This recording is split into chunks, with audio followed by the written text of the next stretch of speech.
Well, welcome to Emirates Old Trafford. Here we are once again for a double header on Lancashire Cricket TV. A whole day stretches out in front of us of cricket. Cricket that will be played underneath some grey skies, but with no trouble, we hope, of rain approaching. It's going to be a fantastic day here on Lancashire Cricket TV. Later on, we have the Lancashire Lightning against the Northamptonshire Steelbacks in what is now, almost mathematically, a must-win game in the Vitality Blast. And then in the next few minutes, we will also be welcoming you, some of you for the first time, to a Thunder game. Yes, the Thunder are playing the Sunrisers in the Charlotte Edwards Cup. That is here in about 35 minutes' time. I'll have the toss for you shortly. The two captains will have a chat with us. All the build-up to our start at 2:30. And wherever you are watching in the world, you can also have the chance today of winning a signed Lancashire Lightning shirt. Your favourite player will sign a shirt for you if you enter the virtual draw today. It's something very exciting that we're adding to our coverage today. And all you have to do is to go to lancashirecricket.co.uk/store. That's lancashirecricket.co.uk/store, and then click on the Foundation tab. The Lancashire Cricket Foundation do extraordinary work both here in Manchester and throughout the region, and they do so to help so many people learn, discover and enjoy the game of cricket. And you can contribute to their work by entering the draw today, and potentially you could be winning that fantastic prize. So now I've drawn you in with the possibility of winning something. I can introduce you to the second best thing that you'll be possibly getting in your life today, and that is Mike Perkins, part of our commentary team here on the stream today. Hello, Mike. Hello. I hope I'm not the second best thing of people's afternoons. I think we can do better than that this afternoon. Okay, draw out one ticket. That's the signed shirt. Draw out the second ticket, and it's you, Mike. It's the second at least. That we're looking forward to a game today between Thunder and the Sunrisers in a competition which is the Charlotte Edwards Cup. Now, a lot of people will be coming into this for the first time, and understandably not necessarily being too familiar with the way that the women's game is structured this season, with a couple of new competitions, and this is one of them. Yeah, pressure on really, because the format of this is we've got two groups of four, and then the top two sides in each group will play in a semi-final and final. The other group, with the Southern Vipers in, they're looking very, very strong. I saw them down at Edgbaston earlier in the competition, and I have to say they look a formidable outfit, as they do in most women's cricket competitions. But Charlotte Edwards, she's got her name on the cup, and she won the inaugural Kia Super League, the predecessor T20 competition to this.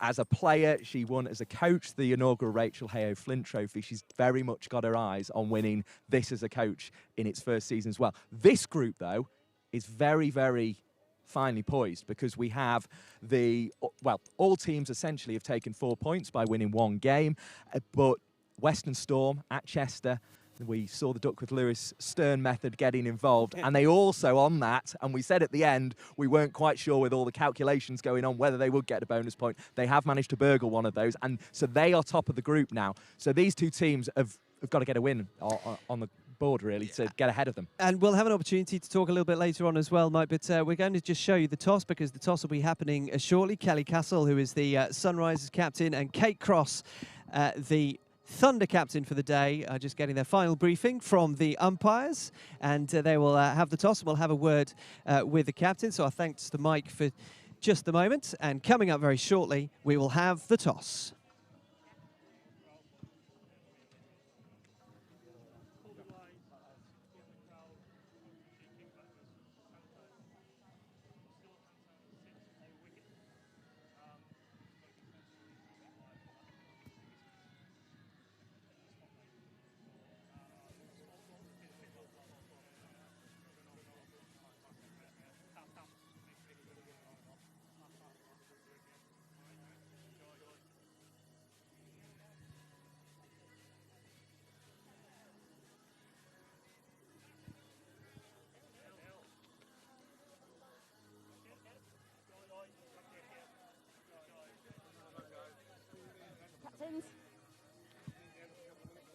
So we're going to have a conversation with the winner, who's Kelly Castle of the Sunrisers. Kelly, what are you going to do? We're going to have a bowl first, please. Tell us why. I can let you do whatever you like. Tell us why. Yeah, I think just the conditions. I think whatever the toss, I think our team are best suited for it anyway. So yeah. You fancy a chase? Yeah, fancy a chase. It's a tight group at the moment, isn't it? Everybody's got pretty much exactly the same record, give or take a few decimal points on net run rates. So this is a big game for both sides. Yeah, definitely. But yeah, as you said, the group's it's tough as well. But yeah, we're hopefully looking for a win today. Talk to us about the context. Are you pleased to be here at Emirates Old Trafford? It's always nice to play at a test arena, isn't it? Yeah, lovely. I think for a few of the girls, it's sort of our first time to play a double header as well. So yeah, really excited to get out there. Can be inspiring too, as well. Yeah, massively. Any girls in the crowd as well to be here and watch, it's great. Tell us about your team. Any changes from your last game? Yeah, we've got Emily Woodhouse coming in. I think that's the only change. So yeah. One change, that's enough of us for us to remember. Kelly, thank you very much indeed. We're going to turn now to Kate Cross, who is back amongst familiar surroundings. Hi, how are you? I'm good, thank you. How are you? I'm very well. What do you think about batting first? Yeah, we wanted to bat first. I think we've dominated the 50-over competition and the first T20 that we played when we batted first, so I'm happy with that. Nice to be back. Yeah, I love it. It's great playing here, isn't it? And it's always a special occasion when we get to be here, so hopefully we can go out and perform today. And back as captain as well. Talk to us a little bit, I suppose Alex is fine with it, but talk to us a little bit about the reasons why you're captain today, given what's coming up in the 100 shortly. That is exactly it. Obviously, Al's done a great job over the 50-over stuff, over the Rachel Hayhoe and over the Charlotte Edwards Cup, so it's just nice for me to be able to come in, switch back on as captain, obviously with the 100 starting in 10 days or so, which is frightening. So, yeah, just switching back on with the captaincy.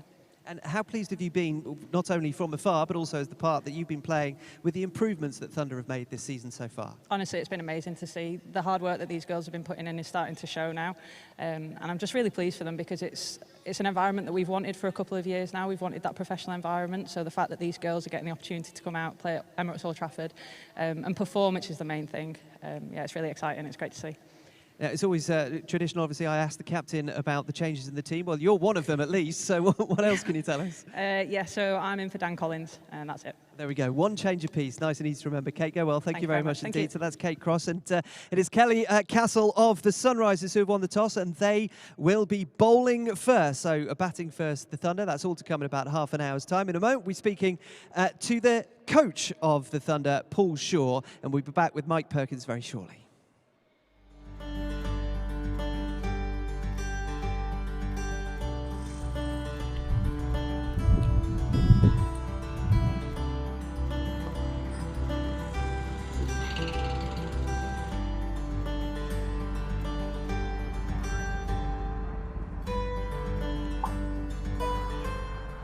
It was bonfire night about two years ago.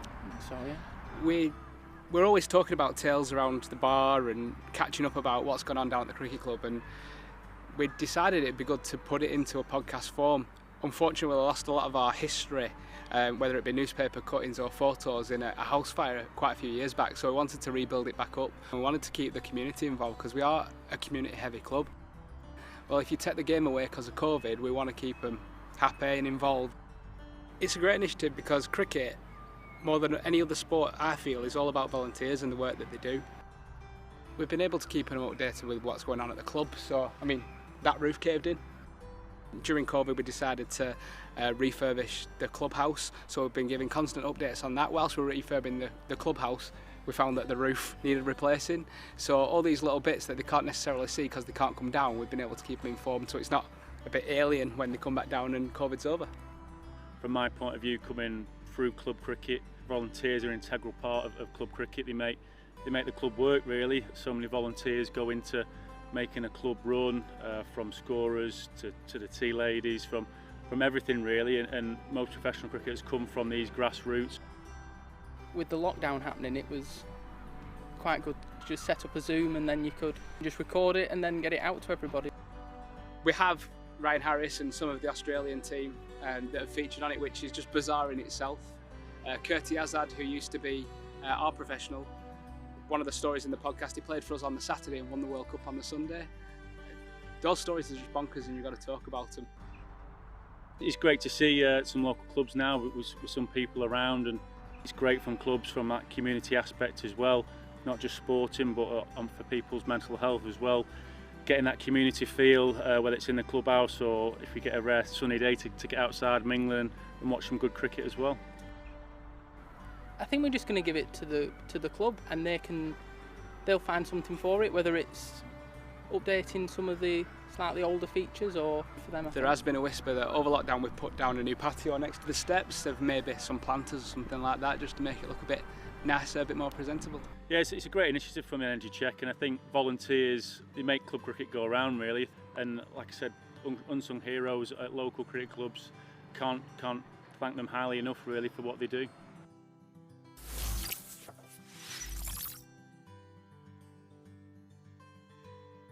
Time to look ahead to this one with the Thunder coach, Paul Shaw, who's alongside me, and we have grabbed you from your very meticulous preparations, Paul, so I appreciate the time that you're going to spend with us. Just give us a sense, for those perhaps tuning in for the first time, the work that you're able to do during the winter that has helped see the improvement now over the course of the last few weeks. Well, firstly, it's great to be here in such a magnificent stadium at Emirates Old Trafford. We're very honoured. What a wonderful stadium. Yeah, if we reflecting on the winter, we brought in some high-quality coaches and worked really hard for the best part of 6 months, all within COVID guidelines and regulations, which at times proved really challenging, but enabled us to work with all the players, not just the 5 contracted players that we have with the Thunder, but actually 15 or 16 players that we work with on a consistent basis, pretty much 3 times a week in the indoor centre here. So it's pleasing to see, certainly in the first half of the season, there's quite a lot of transfer from the work that we did do in the winter. And obviously you're about to have a break for the 100 after this game. This is the final regional cricket match for the Thunder. So how crucial is it that you go into that on the back of a victory and a good sense of what you've been able to achieve essentially the first half of the season? Yeah, for sure. I mean, it's interesting to use the word break, isn't it? Sorry, it gets more busy, but that's like an episode of Friends. We were on a break when, in fact, you're not at all on a break. But yeah, today's pretty important. In one sense, it's another game of cricket, but actually for us to carry on the momentum, I think it's really important to finish this part of the season in a high. And a number of players, of course, are going to be with the Manchester Originals from this squad. So if we can transfer that momentum into that competition, then that'd be great. We've had a chance to have a brief chat with Kate Cross, the captain at the toss. You've brought her in to skip at the side, essentially in preparation for what she's going to be doing with the Originals. But give us a sense of her importance to this team today and what she's able to bring back from her international experience recently. Well, Kate's a quality performer, and I think now bowls really consistent lines and consistent lengths and builds good pressure. So her experience on the international stage, her experience as a person and as a cricketer, as I've just mentioned, is really important for this squad. So coming into captain is an opportunity to get back to captaincy and gain that little bit more experience and get ready for the 100, as you've mentioned. But ultimately for us today, it's just great to have an England international of Kate's, if you like, abilities and stature to come in here and help these youngsters here today. Well, Paul, we appreciate your time. We wish you well today. And I know a lot of people were able to see the Lancashire women's team play against Ireland here, and it was a wonderful spectacle. And you're right, it is a fantastic place for these players who haven't had the opportunity as much as they would have liked, I'd imagine, to play here at wonderful Emirates Old Trafford. And you'll be sitting up on the balcony watching from a wonderful vantage point as well. Paul, thank you very much indeed. Go well today. Thank you. Thank you very much. So that's my conversation earlier with Paul Shaw. He's a coach who is incredibly engaging, and he has already had a real effect on this Thunder side. If you're just joining us on Lancashire Cricket TV, welcome to Emirates Old Trafford. We have a double header for you today. Lancashire Lightning later against Northamptonshire Steelbacks. That, of course, the Vitality Blast North group, which is inching towards its denouement, and here right now in the Charlotte Edwards Cup. It is the Sunrisers who are the visitors, and indeed they have won the toss and decided to bowl first here against the Thunder, who've made one change. We'll come to that in a moment, but let's bring you first the visiting team. As we tell you, the 11 confirmed that it's 2 changes, actually. Kelly Castle told us about one. We can tell you about the other. So there you are. Number 23, Naomi Datani. Number 44, Lissy McLeod. Number 29, Grace Scrivens. 26 is Maddie Villiers. Number 17 is Amara Carr. I've just realised I'm reading it off the wrong list, so I will direct you to number 8, Emily Woodhouse. Number 7 is the captain, Kelly Castle. Number 22 is Catherine Speed. Number 13 is Mia Rogers. Number 22, Gaia Gole. And number 33, Sonali Patel. So 2 changes, I should correct myself. Cordelia Griffith is in for Maddie Villiers. She's number 6. Number 8 is Emily Woodhouse, in for Joe Gardner. So, hopefully perfectly correctly. Here is the Thunder side, which shows just one change from the last time that they took to the field, and the captain Kate Cross is that one change.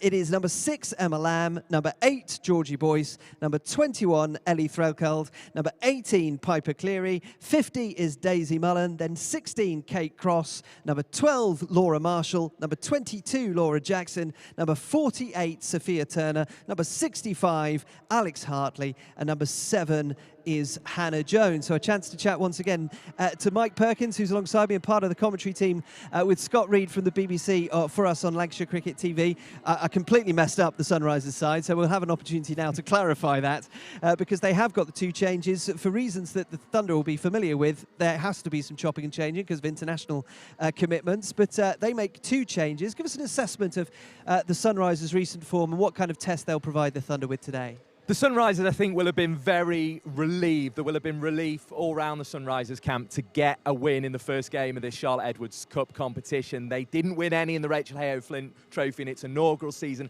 and they didn't up to the sort of the halfway point, the break point, if you like, in the competition this year. So the change of format, a change of captain as well with Kelly Castle, who was the captain at Essex, taking over the duties from Amara Carr, who'd had them earlier in the season. Obviously, always very difficult to keep wicket and captain, so I think that's sensible in 2020 cricket. So they'll be glad to have got that win on the board. They've made 2 changes today. Emily Woodhouse coming into the side. Big day for her. She's a cricketer from Norfolk. That's where she's pretty much played most of her cricket so far. So it's a big day for her coming into the side. And also Cordelia Griffith, who's got scores in the kind of 20s and 30s in the regional competition so far. So she'll be looking to push that on to a 50 if she can. Always difficult in 2020 cricket, though. A 30 is often seen as the little mark before the 50. We sort of look out for those.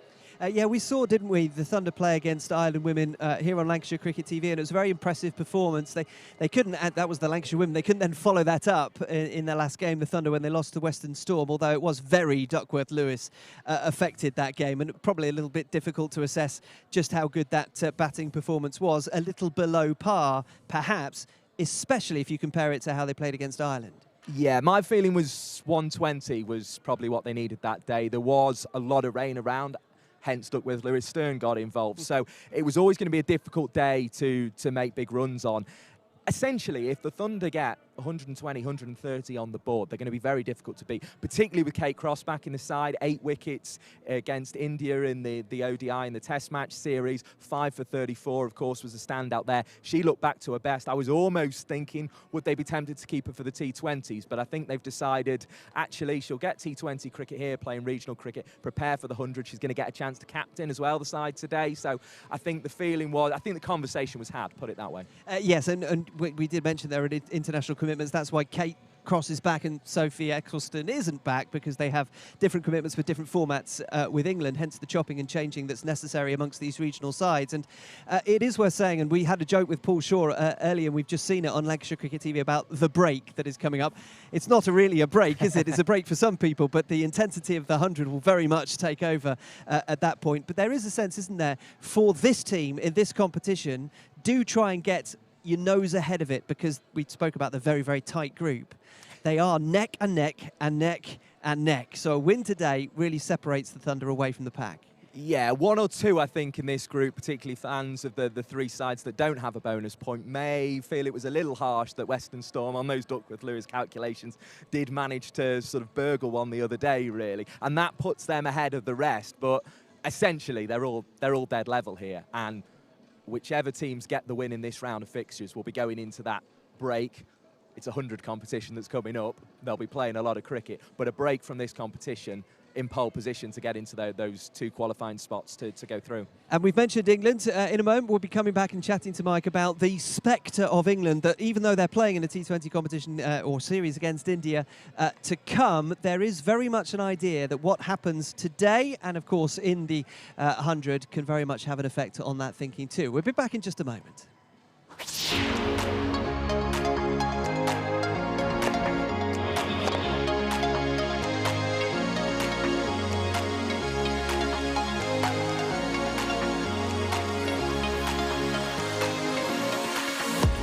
Well, it's that time again.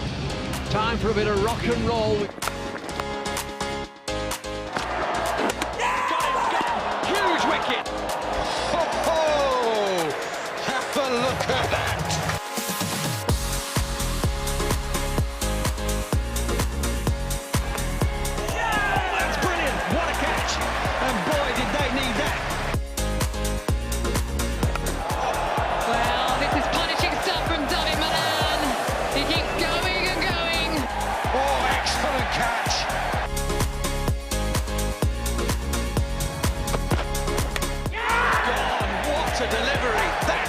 is an absolute beauty.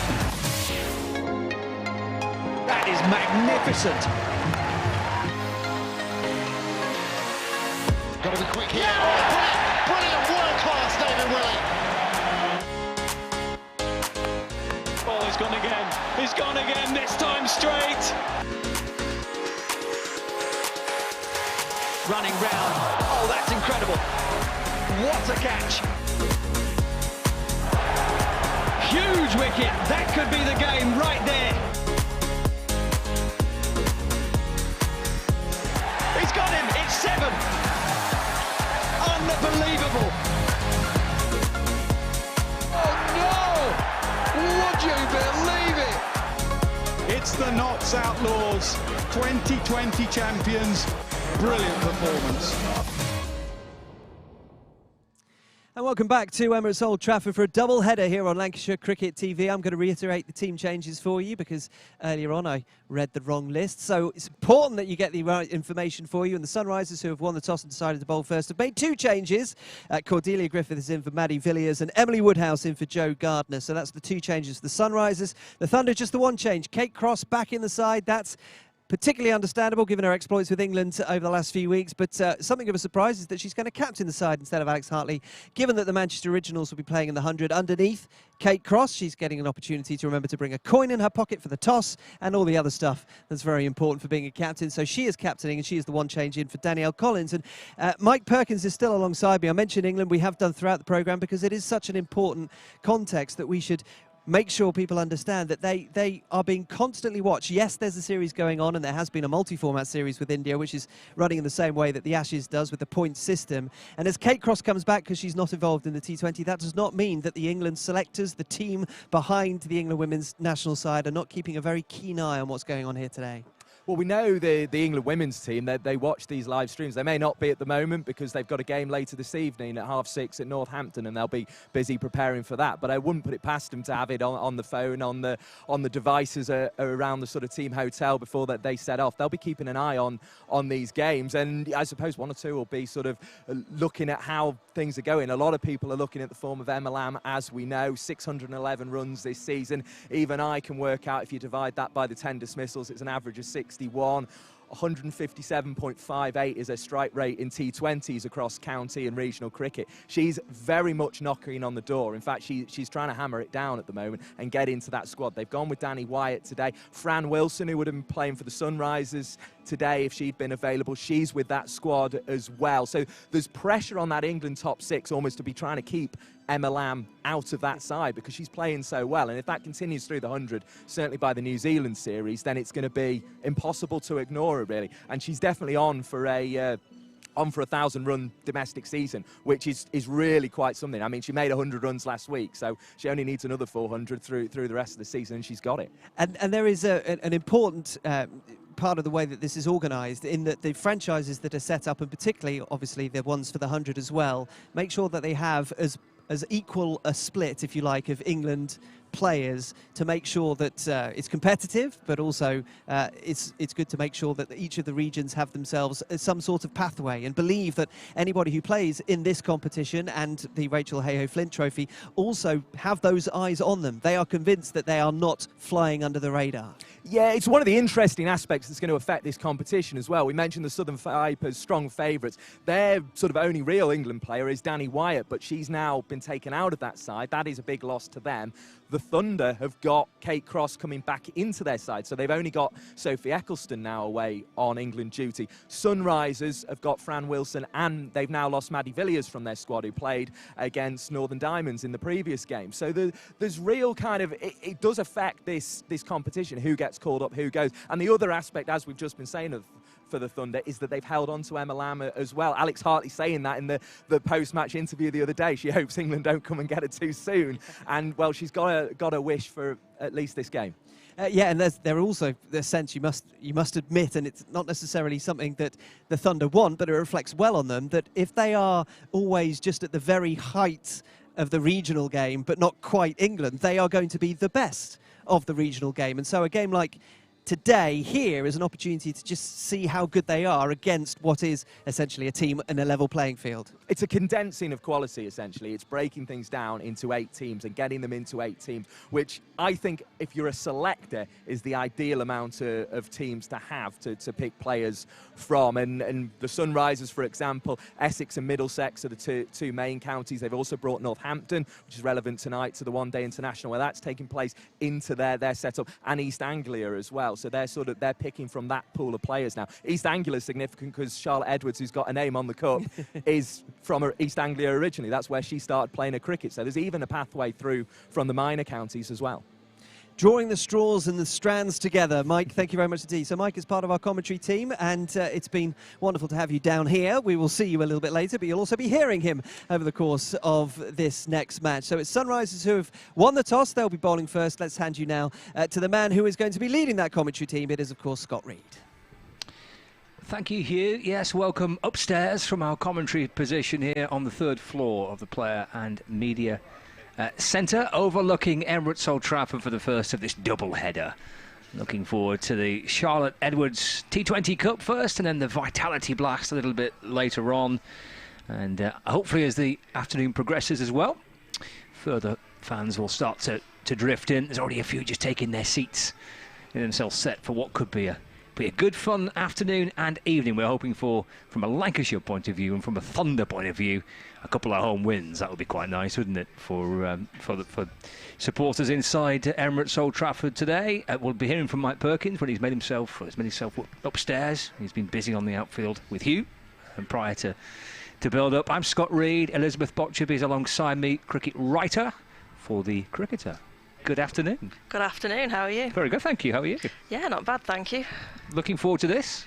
I am. I think it's going to be an interesting game, and one which could be quite crucial for kind of how Group B ends up looking. Yeah, you were at Chester on Sunday, weren't you, with that kind of rain-affected Duckworth-Lewis Stern defeat for Thunder. What was your kind of reflecting back on that? What was your thoughts about that? I think both sides were a little bit cheated by that game. You know, Western Storm restricted Thunder to 110 for 8. But then, given the bowlers Alex Hartley had at her disposal, it was still a defendable total for Thunder, so it was poised to be a really exciting game. Then obviously 2 hours of rain hit, so we were just, sat under a gazebo feeling a bit sorry for ourselves. And then when they came back out, they were set a Duckworth-Lewis of 33, so they needed 31 off 24 balls. And Fee Morris just clearly wanted to get back home. She hit 4 fours off the second over of it. And it just, killed the game. Western Storm win. And I think Western Storm will have been happy to escape with only having to play, the 5 overs, because it's probably quite nice not having to face the bowling of Emma Lamb and Alex Hartley for, 4 over spells each. Yeah, I could well imagine, yeah. It's never the ideal outcome, that is it? To lose a game via Duckworth-Lewis Stern, but that's just the method it is. It's tough, and sometimes it works for you and works against you, doesn't it? Yeah, and it was a little bit frustrating as well, because as soon as the umpires made the decision, the sun came out, clouds parted, and it was sunny all the way back down the M6 to Manchester, and you were just thinking, what could have been? Yeah, classic that, isn't it? Yeah. Watch it rain, and then eventually you start playing, and the game's all reduced down in terms of its duration. The sun comes out. Classic. The Sunrisers coming into this game on the back of a defeat as well. They faced the Northern Diamonds in their last match. So both sides looking to try and respond, and you reckon it could potentially be quite a significant kind of result for the winner today? I do, because Group B is already looking quite close. Both sides, all 4 sides have won 1 and lost 1. So the winner of this game will temporarily go top of the table, which will then put a bit of the pressure back on Northern Diamonds and Western Storm over the weekend. Yeah, the group as it stands: Western Storm top, played 2, won 1, lost 1, 5 points. Northern Diamonds played 2, won 1, lost 1, 4 points. Thunder have played 2. They've won 1 and lost 1, 4 points, and Sunrisers played 2, won 1 and lost 1 with 4 points. The umpires are making their way out to the middle. Messrs Hartley and Pratt are on the way out, and we're going to see, hopefully, as I say, a good couple of hours worth of entertainment and some very good cricket as well along the way. I'm looking forward to watching Kate Cross back in action for the Thunder as well, following her exploits with England. Blimey, she's had a good month or two, hasn't she? Goodness me. She has, and I think she'll be very happy to be back at Old Trafford for her first game back. I mean, it's quite a way to, you know, make your return for the side, I suppose it's her T20 debut for Thunder as an outfit, so it's probably quite a special occasion for her. Yes, and captain as well for Kate today. She was with me this week for the county championship fixture here between Lancashire and Kent, and she was bubbling with excitement at the prospect of playing here, because it's a real, obviously, special occasion, isn't it? As Kate was saying, the girls don't get a chance to play here too often, so when the opportunity arrives, they will be absolutely bouncing out to try and get out there and have a good day. Yeah, and when they played against Ireland here last week, they played really well, so they'll probably be feeling very confident, like it's their home stomping ground, they've got a point to prove, and as the crowd fills up, it should be a really great atmosphere as well. Yeah, looking forward to it. The two opening batters, Georgie Boyce and Emma Lamb for Thunder. Lamb just seems to be getting better and better. I mean, what a 2021 she's having so far. Perhaps even genuine hopes of international cricket for Emma if she continues the progress that she's making. I think the next 12 months are going to be really crucial for her. You know, we're pretty much 12 months out from the Commonwealth Games, so I think she should probably have that on her radar. And you're right, if she keeps up this form, because it's not just, you know, T20 she's done it in, it's Hey Ho Flint, it was the county championship for Lancashire. So I think every format and everything she turns her hand to is just kind of turning to gold at the moment. Yeah, the fact that she offers an option with the ball as well as top order batting is terrific for Emma Lamb. And she'll be facing the first ball of the match. We're under cloudy skies. It's quite a mild temperature outside, so it's still quite a pleasant enough day to be watching some cricket, albeit the sun is hidden away behind the clouds for the time being. Plenty of short sleeves and one or two shorts in the crowd as well, which is quite nice. You can always tell the conditions of the weather forecast and the temperature by the brightness of people's clothing in the crowd. Kind of bright summery flashes around the stands, which is great to see. So here we go, first ball of the game. Say Lamb's on strike. Grace Scrivens will bowl it for Sunrisers from the Jimmy Anderson end. And we're up and running straight away with a little nudge away in towards mid-wicket for a single. And Lamb gets off the mark. So one without loss. T20 competition, of course, this the Charlotte Edwards Cup. Relatively early stages, but as Elizabeth was saying, there's a chance to go top, if even just temporarily. Looking to try and progress to the latter stages of the competition. We're in the power play, so two outside the circle, both on the leg side boundary. And as Boyce goes back and then just pushes it away into the onside, and there is no runs. There's a deep mid-wicket and a deep backward square leg. And everybody else all buzzing around inside that 30-metre circle. And the mid-wicket, mid-on, mid-off, cover, extra cover, backward point, short, fine leg. And Boyce onto the front foot, just pushing the ball up towards mid-on. And there is no run, so 3 balls in, quite a tight start. Scrivens from the Anderson end. And keeper crouching down, in and bowling. And that's just flicked away off the thigh pad towards deep square leg. And through for a single. Boyce moves up to 1, so 2 without loss. Brings Lamb back on strike. We're playing towards the right of the square as we look on from the Statham end of the ground.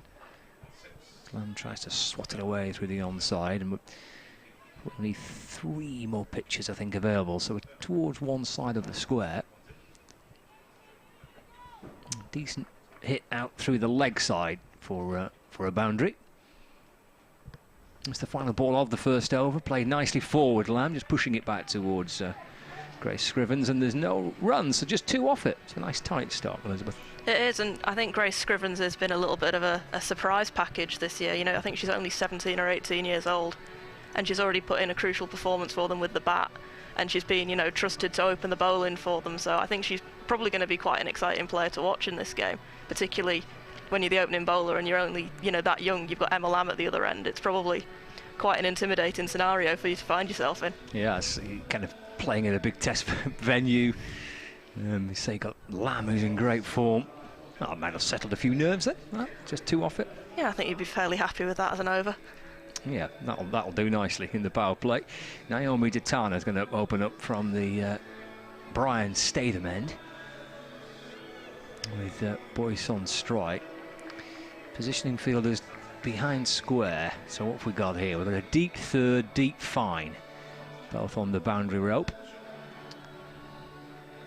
Actually, just a little conversation with Kelly Castle as to where she wants these fielders.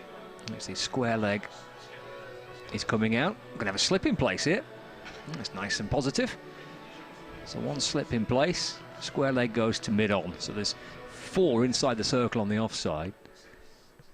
And that slip in place there as well. So here we go. Left arm over. Full toss, which is eased off the hip. Out towards backward square leg. And that's 4 runs, the first boundary. It's pulled away through the onside.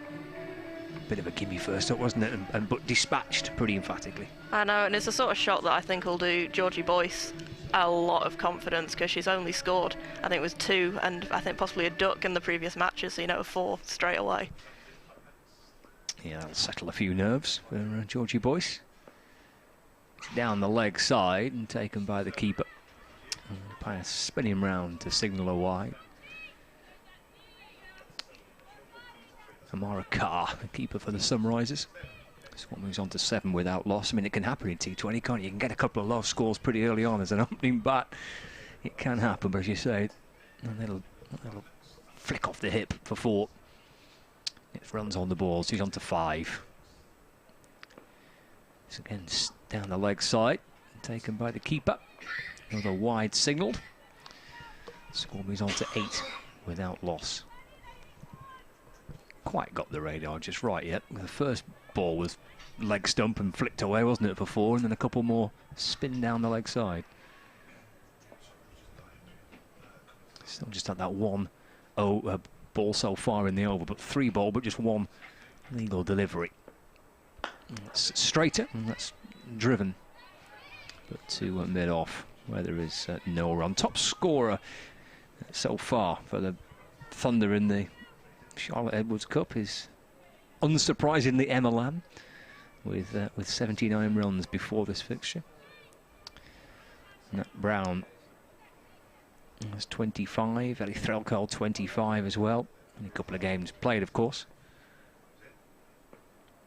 Back in again, and this is Boyce off back foot, just pushing away into the offside, but picking out Kelly Castle, an extra cover, and there's no run. A couple of decent deliveries to pull it back after those leg side wides. Still with the slip in place, little breath of air at the top of the mark. And back in again. That's thumped down the ground. That will be 4 runs. And dive at mid-off, trying to cut it off, but in truth, that was I always kind of had 4 on it as soon as it left the bat. At 12 without loss. I think Georgie Boyce got a half-century against Ireland here last week, I think, so maybe this is her ground. Maybe she'll need to start petitioning every game to be played here rather than at Chester. Yes, that's a good performance that's here for that game as well. It was an excellent performance from Lancashire women on that occasion. You say, settled into life nicely at Emirates Old Trafford. Enjoying it so far. This is leg side again. And taken by the keepers for another wide. Score moves on to 13 without loss. Got that slip in place, but so far everything's been kind of on leg or middle stump, really. See if you can push one a little bit on off stump or a fraction wider, try and bring the slip into play. Left arm over balls, and that forces Boyce to defend it. Jabbed back down the pitch, and there is no run. Looking for a first wicket in the competition is Detani. Scrubbins has picked up 2. Patel with 2. All right, final ball of this over. Past the umpire and balls, and driven up to mid-off, where there is no run. So 13 without loss, 2 overs gone. But those wides, 3 of them in the over, plus the 2 boundary fours as well. After a good start by Scrivens at one end, pressure's been eased at the other. Yeah, and it's already following quite a similar pattern to the Storm game at the weekend. You know, there were quite a lot of extras early on there, then they managed to pull it back a bit. But it was the sort of situation where if they had to play the full second innings, they might have been looking at those extras and thinking, we could have made this a lot easier for ourselves. So I think Sunrisers will probably want to cut those out quite quickly, because otherwise you're just gifting overs away. Yeah, and they'll all add up, won't they, come the end of the match, putting in bonus deliveries into a T20 game. Costly thing to do. You see Patel replacing Scrivens from the Anderson end. Lamb's on strike. The tap of the bat. It's played off the back foot, pushed away just in front of square on the offside. And get through for a single. Eased away just inside that 30-metre circle. So Lamb moves up to 2. Score moves on to 14. Without loss, live from Emirates Old Trafford. On the BBC Sport website tonight, but live at Lancashire Cricket TV as well on the streaming service. Boyce defends out into the offside, and there is no run. What have you made of Thunder so far? I know you've seen quite a bit of them over the course of the summer. I think the issue for them is that they're not kind of firing as a team yet. You know, Emma Lamb has been putting in great performances. Sophia Turner was pretty impressive against Northern Diamonds, but they've not had a whole kind of collective good performance yet. Little flick off the hip down towards fine leg. Thinking about coming back for a second, and it's scooped up by Rogers, and just the one, so 15 without loss. And I think when you lose kind of 2 players like Sophie Eccleston and Kate Cross, you know, after a couple of matches, it does, I suppose, knock a bit of the wind out of your sails of the teams. You suddenly got to rethink all your bowling strategies. Lamb back on strike. That's cut, but picked up inside the circle at backward point, and there's no run. I guess a bit of a double-edged sword, isn't it? It's great having Kate Cross and Sophie Eccleston for the Rachel Hale Flint Trophy at the start of the summer, but then just leave a sizable hole in your team, doesn't it? when their time is done and they're linking up with England. Steered away behind square on the leg side. I suspect just for one again it will be. Moves up to 3. Score moves on to 16 without loss, with 1 ball left of the 3rd over. It's Boyce on strike. 3 off the over so far. That's push wide of off stump. Actually, it deflects off the pad of the keeper, but in the end, it's saved byes there, hasn't it? Because had she not gone across and blocked it with the pads, then it would have disappeared down towards the boundary for byes. But decent that. Got over that. Needed a good one on the back of an expensive one previously. Just gone for 3. It's 3 gone, 16 without loss. I don't think they'll go with a bowling change from this, and I'm not too surprised with that. They had to kind of do something, didn't they? 11 off it, that previous one. Scrivens coming back into the attack. I think it's probably a smart move, isn't it? Yeah, she was very tidy in her first over. Yeah, just going for those 2. So switching ends. Because we're in the power play, halfway into it. 6 overs of power play. Still got the fielding restrictions in place.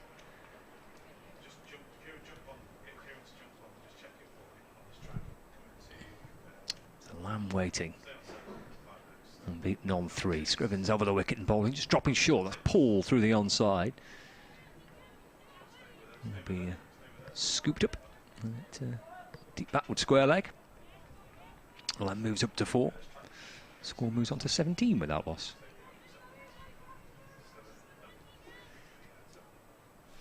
And deep backward square, deep mid wicket, the 2 outside the circle.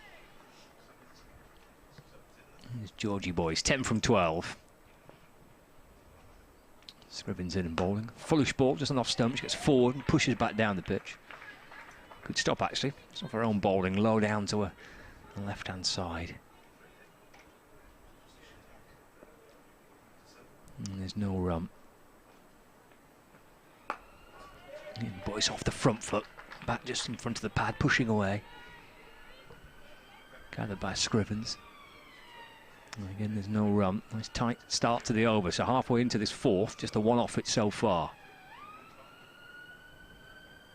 Scrivens in. Oh, it may have just deflected, I think, perhaps off the pad of Boyce. What have they gone through for here? Might be a leg by this. Yeah, it is. Little flick off the thigh pad down towards short, fine leg. Score moves on to 18 without loss, but Boyce remains on 10, brings Lamb back on strike. And that's short and that's pulled. Just for a single.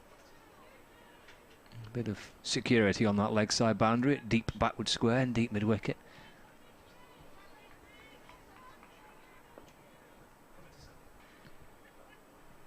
Last ball of the over. Pretty tight so far. Down the pitch comes Boyce, but swats the ball away. Not massively timed out through mid wicket, but gets a run, keeps the strike as well. So Boyce has 11, Lamb has 5. 4 overs gone, live from Emirates Old Trafford in the Charlotte Edwards T20 Cup. And Thunder batting first. We've got 20 runs on the board. And Mike's made his way from pitch side to level 3. Yes, thank you, Scott, and delighted to have Elizabeth Botcherby with us again.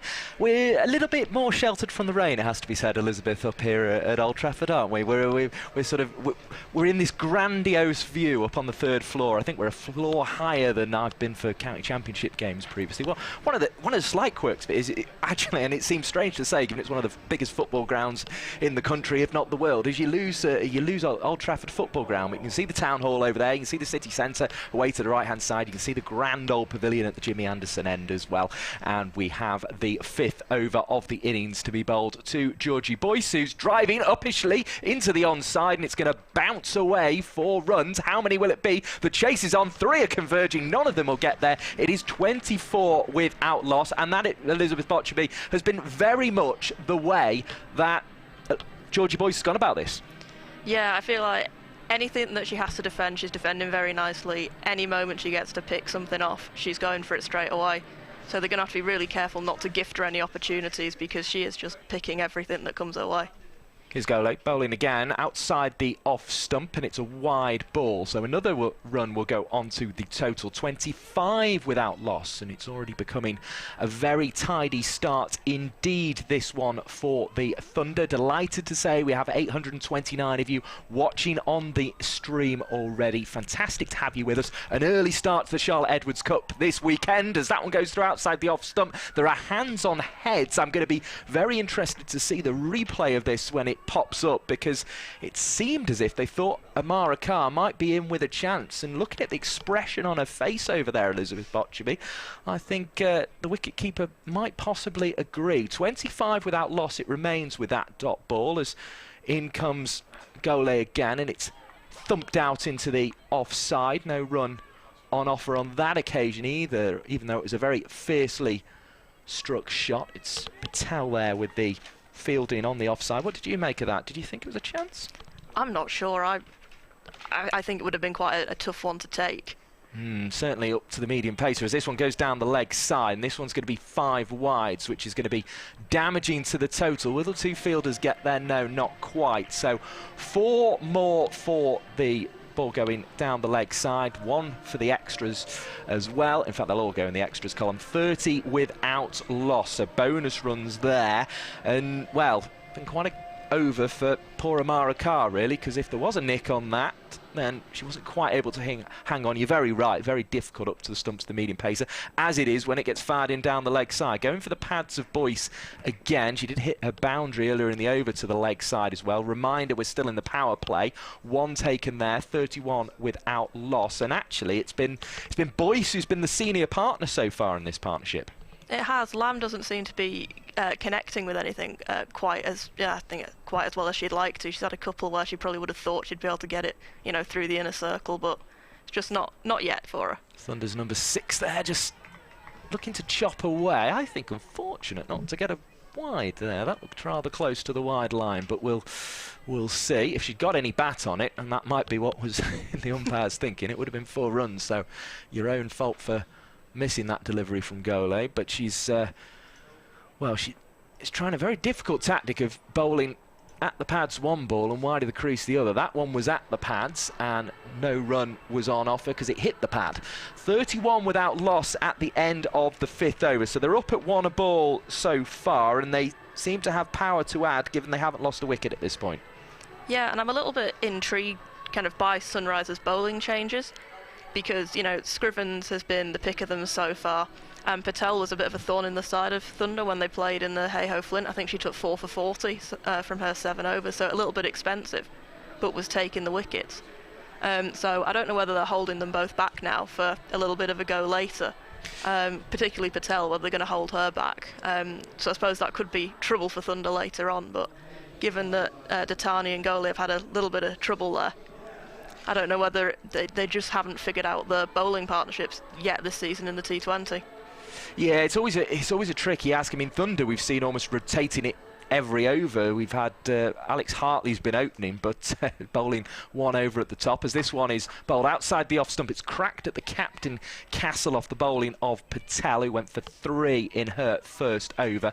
No run on offer to add to that. And of course, as you say there, you were at the game in the 50-over competition between these two sides earlier in the competition, Elizabeth Botcherby.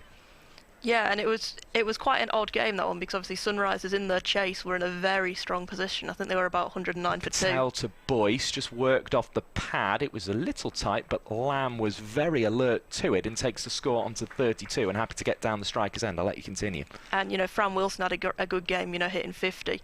And then when Fran got out, it just all seemed to go very wrong for them. It was just 1 wicket flipped the game on its head. So I think that's probably a crucial thing about Sunrisers, that one thing can kind of derail them quite quickly.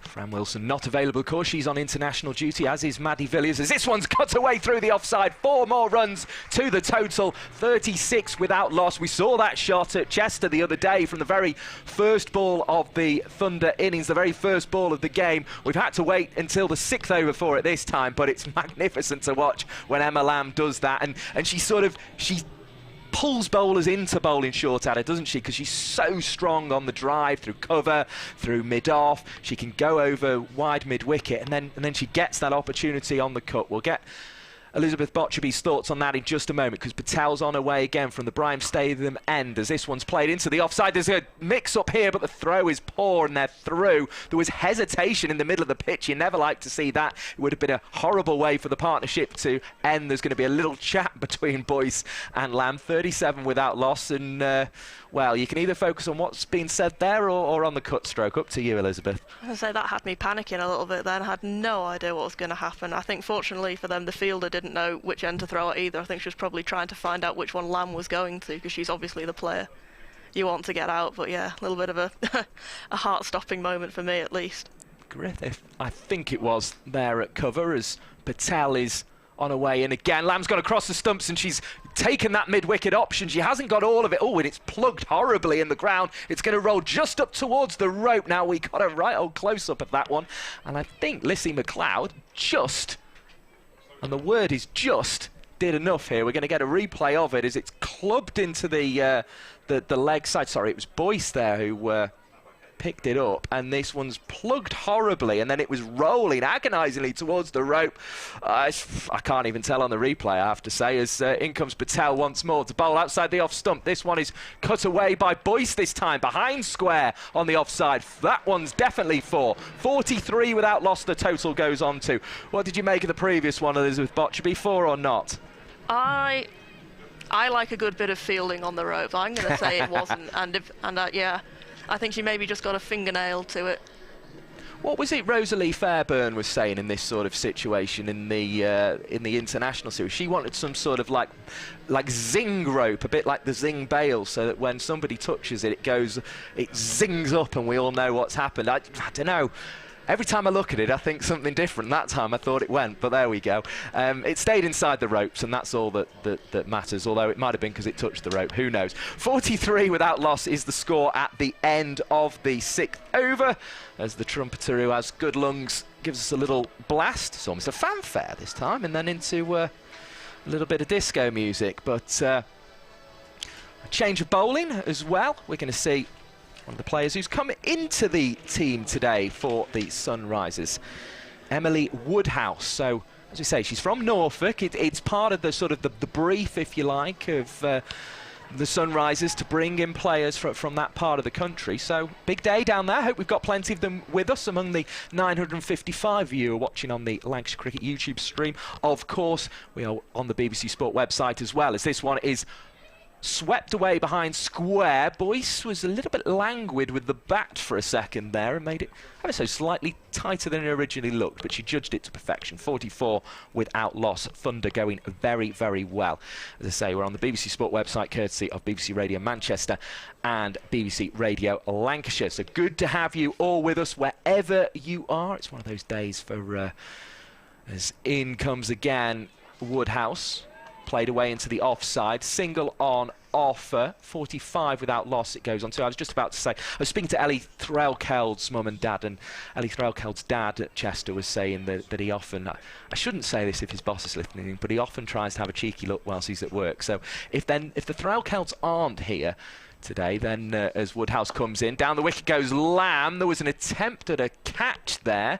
It was unsuccessful, and the ball has gone straight down the wicket. 46 without loss, and not entirely sure how much bowler and how much umpire was involved there, but a single is the result anyway. 46 without loss as Boyce waits, bat raised back into her crease and just blocks it out onto the offside. A valuable dot ball for Woodhouse. That'll settle any nerves that are rattling around. So I think she'll be very happy with this over. I think this is her first appearance of the season in either format, so, you know, 4 singles and a dot ball, so 3 singles and a dot ball isn't too bad so far. Bowls again. Boyce is into that sort of baseball position, trying to club into the leg side. Finds Jatani out on the boundary. Another one to the total. The good over continues, but as is the way with 2020 cricket, 1 boundary and it's all horribly spoiled. 47 without loss. But yeah, if the Threlkelds aren't here, I'm sure they'll be finding a way to watch this one.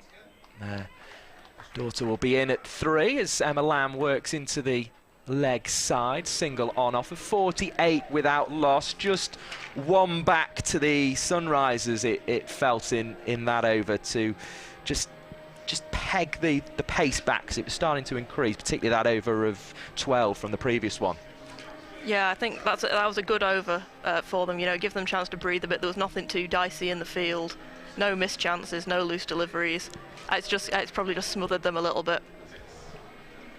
And it's going to be the captain, Kelly Castle, to come back on to bowl here. Lissy McLeod making her way out to long gone. So Castle's decided, as maybe is the captain's prerogative now that the fielding restrictions have been loosened, to bring herself into the attack. But a useful operator is Kelly Castle, the skipper, and part of the reason why she's been made the Sunrisers skipper, I suppose, as she's going to come on from the Brian Statham end and bowl right arm over the wicket. It's going to be clipped uppishly towards the fielder, but it bounced just outside the ring in the end, and Datani was only able to come in and prevent a 2 being taken, so 1 to the total. 49 without loss. Thunder approaching there. Oh, as I've slipped down a little hole in the commentary box. That was a bit of a shock. As in comes Castle and bowls from Brian Statham end. It goes down the offside of the wicket. Griffith will be in with the fielding, and the 50 is up for the Thunder, and they've progressed very nicely, Elizabeth Botcherby. They have, and just what you were saying about Sunrisers appointing Kelly Castle as captain, I think that's quite a brave decision to change captain, you know, partway through a season. It shows their kind of willingness to be flexible and search for those wins that have been eluding them. Good Yorker there from Castle, and no run on offer. I suppose it shows that they used the sort of switch of competition, didn't they? The switch of format to do that there. Well dug out by Lamb. that previous delivery. As we say, a dot ball recorded. And Castle, 23 years of age, Southend born, on her way in, and this one's clubbed down the ground. There is a fielder there, it's Lissy McLeod. She takes it on the first bounce, so there will only be one run on offer, taking the total on to 51. But yeah, scored 52 against Lightning and also took 6 wickets in last year's Rachel Hayhoe Flint Trophy competition, so a useful operator, as we said, as she bowls her medium pace and is clubbed into the leg side. There's no stopping that one. 4 runs. 4 runs away into the leg side. 55 without loss as we approach the end of the 8th over. And the introduction of the skipper did not stop in the boundary on that occasion. They've been looking for it all over. They have, they really have. And just on the subject of skippers, I know you were down on the pitch and me and Scott were debating this. Why is Kate Cross captaining today? Well, I was slightly surprised. I'll explain the rationale in a moment, as this one is clipped away into the leg side. Single on offer, 56 without loss. They score at the end of the 8th over. I'm going to allow Scott Reed to pick back up, but whilst he does, I will explain you the rationale. The rationale is she is going to be captaining the side in the 100. Alex Hartley's been very clear on No Balls, the cricket podcast, for example, that she's going to hand it back to Kate Cross. So they just want to get her back into the swing of things, back used to captaining his side. As I say, I will end of the 8th over, 56 without loss. I'll leave you with Scott Reed and Elizabeth Botcherby. So that ruins our theory that Alex just couldn't be bothered. I know, shame really. Because they've been arguing on the No Balls podcast because Alex has been nicking Kate's mug to drink a cup of tea and a cup of coffee from. So I just assume that because of that, I'll take the captaincy off you. If you're going to nick my mug, I'll take the captaincy off you for this game. But that kind of makes sense, doesn't it, with the 100 not too far away? Of course, this competition halts, doesn't it, for the 100 starting shortly, so yeah, get back into the captaincy swing. It does, and given that Manchester Originals have quite a few of the Thunder girls in the team, it'll give her a chance to actually kind of play with the players that she'll have kind of at her disposal then, so it won't all be new to her. It's quite interesting, actually, how much you can kind of take from T20 into this new competition, apart from the obvious rules changes. Scrivens, he's in and bowling to Boyce, who's driving into the offside. There's no run. The fact it's 5 balls blocks and not 6 ball overs and such like that. I appreciate that there are quite differences between the two. Driven to long on for a single by Boyce, who's up to 31, 57 without loss. But still, it's still a game of cricket, isn't it? So you think it must be applicable. Yeah, and it's not too many balls fewer for it to make a huge difference. No. 100 balls to 120 balls doesn't really take out that much of the game. No, I think it'd be two strategies you can probably carry into the 100 ball competition. Scrivens to Lamb. That's pulled out through the onside towards deep mid wicket for a single. Lamb moves up to 16, 58 without loss. Quite looking forward to it, the 100. I think it's going to be fascinating to see how it all unfolds and what the month of cricket will be like. Full toss, which is heaved away out through mid-wicket by Boyce for 1. 32 to her now, 59 without loss. You looking forward to it as well? I am, yeah. I think particularly for the women, it'll be quite exciting. So obviously they're going to get a lot of the internationals back. I think isn't Harmanpreet Kaur coming back to Manchester? She played for them when they were Lancashire Thunder, so I think that'll be exciting to see. A late cut down towards backward point by Lamb for a single. Moves to 17, 60 without loss. Yeah, she played during the Kia Super League, didn't she? Yeah. Yeah, she was fantastic to watch.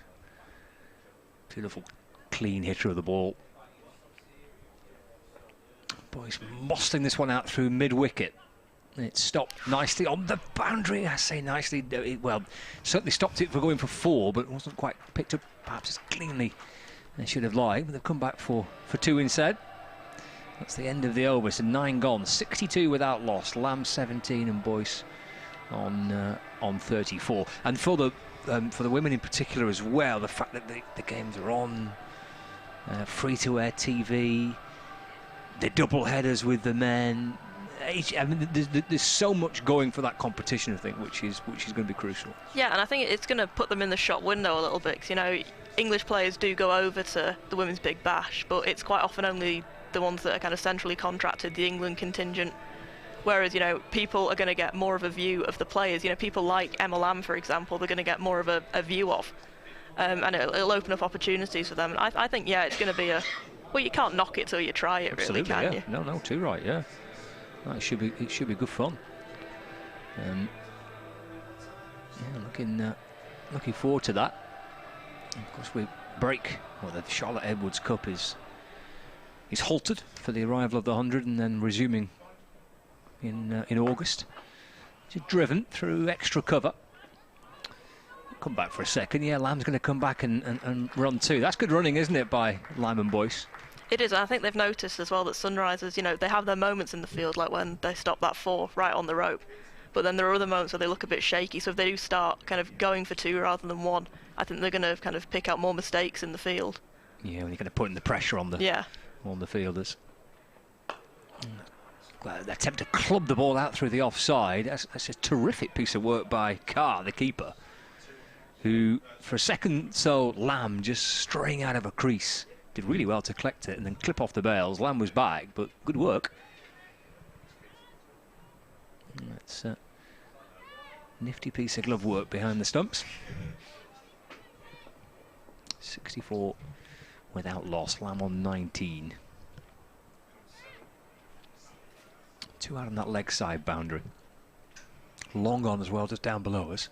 Oh, here's a little scoop over the shoulder by Lamb. Down towards the fine leg boundary. Oh, and timed that beautifully for 4. What a lovely little touch play from Lamb. She moves up to 23. Score moves on to 68 without loss. Oh, I always enjoy those shots. Sophia Turner did it I think it was in the final over at Western Storm, which is, I think, is even funnier when it's players who are lower down the order who do it, because it just looks so cheeky. You know, you're meant to be a bowler and you just pull that out of the bag, and yeah, I adore shots like that. That was a little cheeky scoop, wasn't it? She was lining it up for so long she as well, was, you yeah. just knew that she was waiting for it. She was in position nice and early. Good little shot to move to 23. Partnership again between these two. This is clipped away into the onside. Just trying to drive through extra cover, I think, and the ball just squirts away out towards mid-wicket for 1. 69 without loss.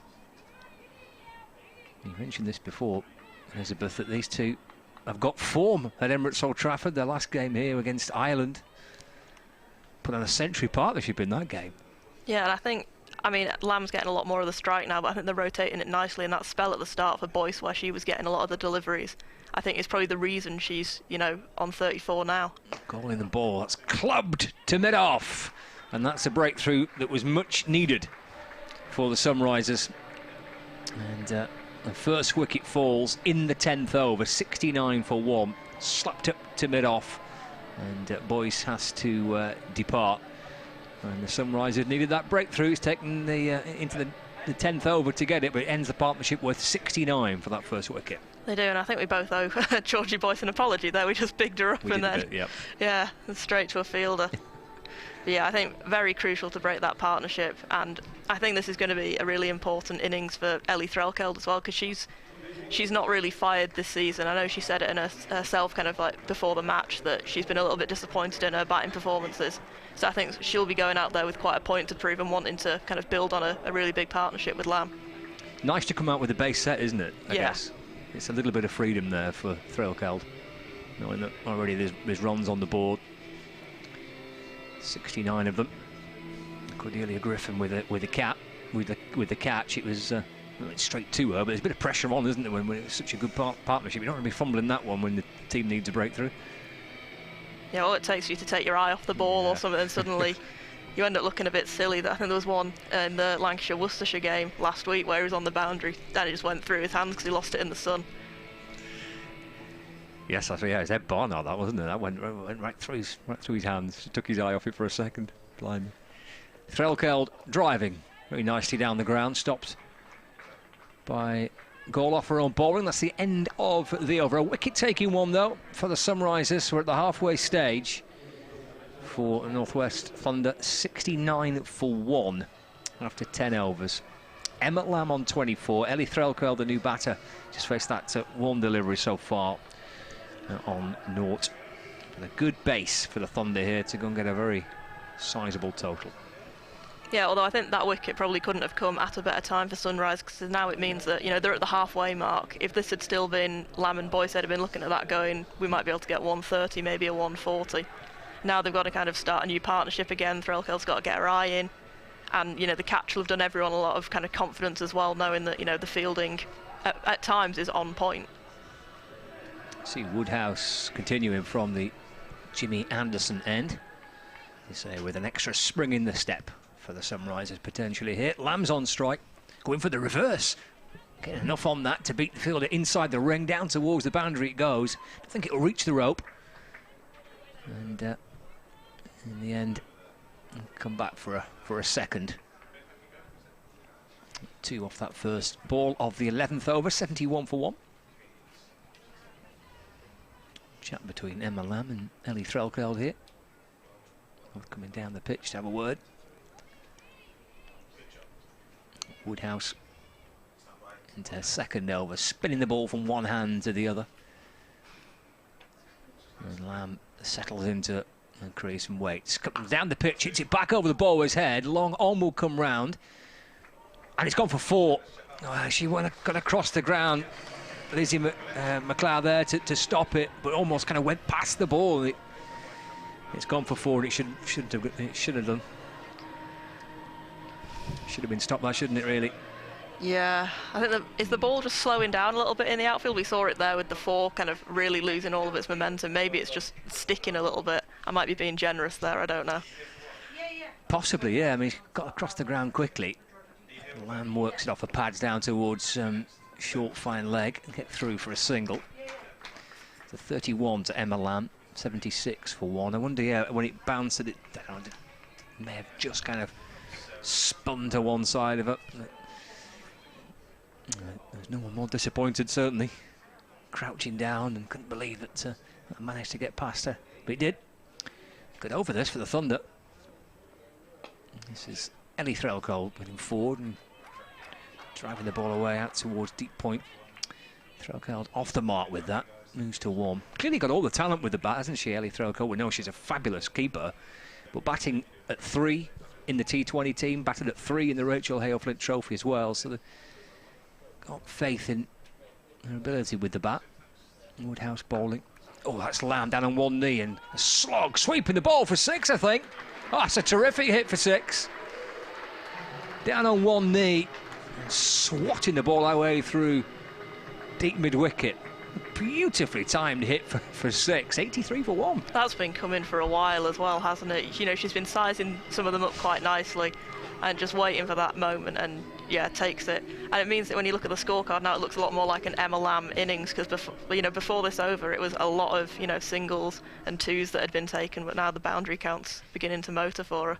And she's skipping down the pitch again and clearing mid-wicket. Might get 4 more here. She does get 4 more. No need to run back for a second. 2 fielders on that leg side boundary, kind of wide, long on, deep mid-wicket. Picked out the gap beautifully, chipped it over mid-wicket. What a glorious looking shot. 87 for 1. End of the 11th over. And we talked about Emma Lamb in the build-up, and continues to look in sparkling form. Yeah, and I think that's beginning to look a little bit ominous for Sunrisers. I think that over went for, 18? Yeah. Which, yeah, Emma Lamb getting a 6 and a 4 back-to-back is just... It's probably not what you want to see as a captain when you've made a bowling change, and not what you want to see when, you know, fielders have let balls through to the boundary a little bit as well. Yeah, all that kind of sense of optimism and a little extra spring in the step with the wicket of Boyce. They've just been eased in that over. It's a good one for the Thunder. So Kelly Castle brings herself back into the attack. What's she doing here with the field? Well, mid-wickets, square legs come inside the circle. There's a deep mid-wicket. Deep extra cover as well. It's Castle over the wicket and bowling. Punch down the ground. Stopped off her own bowling. Actually just deflects it back onto the pads of Lamb at the non-striker's end.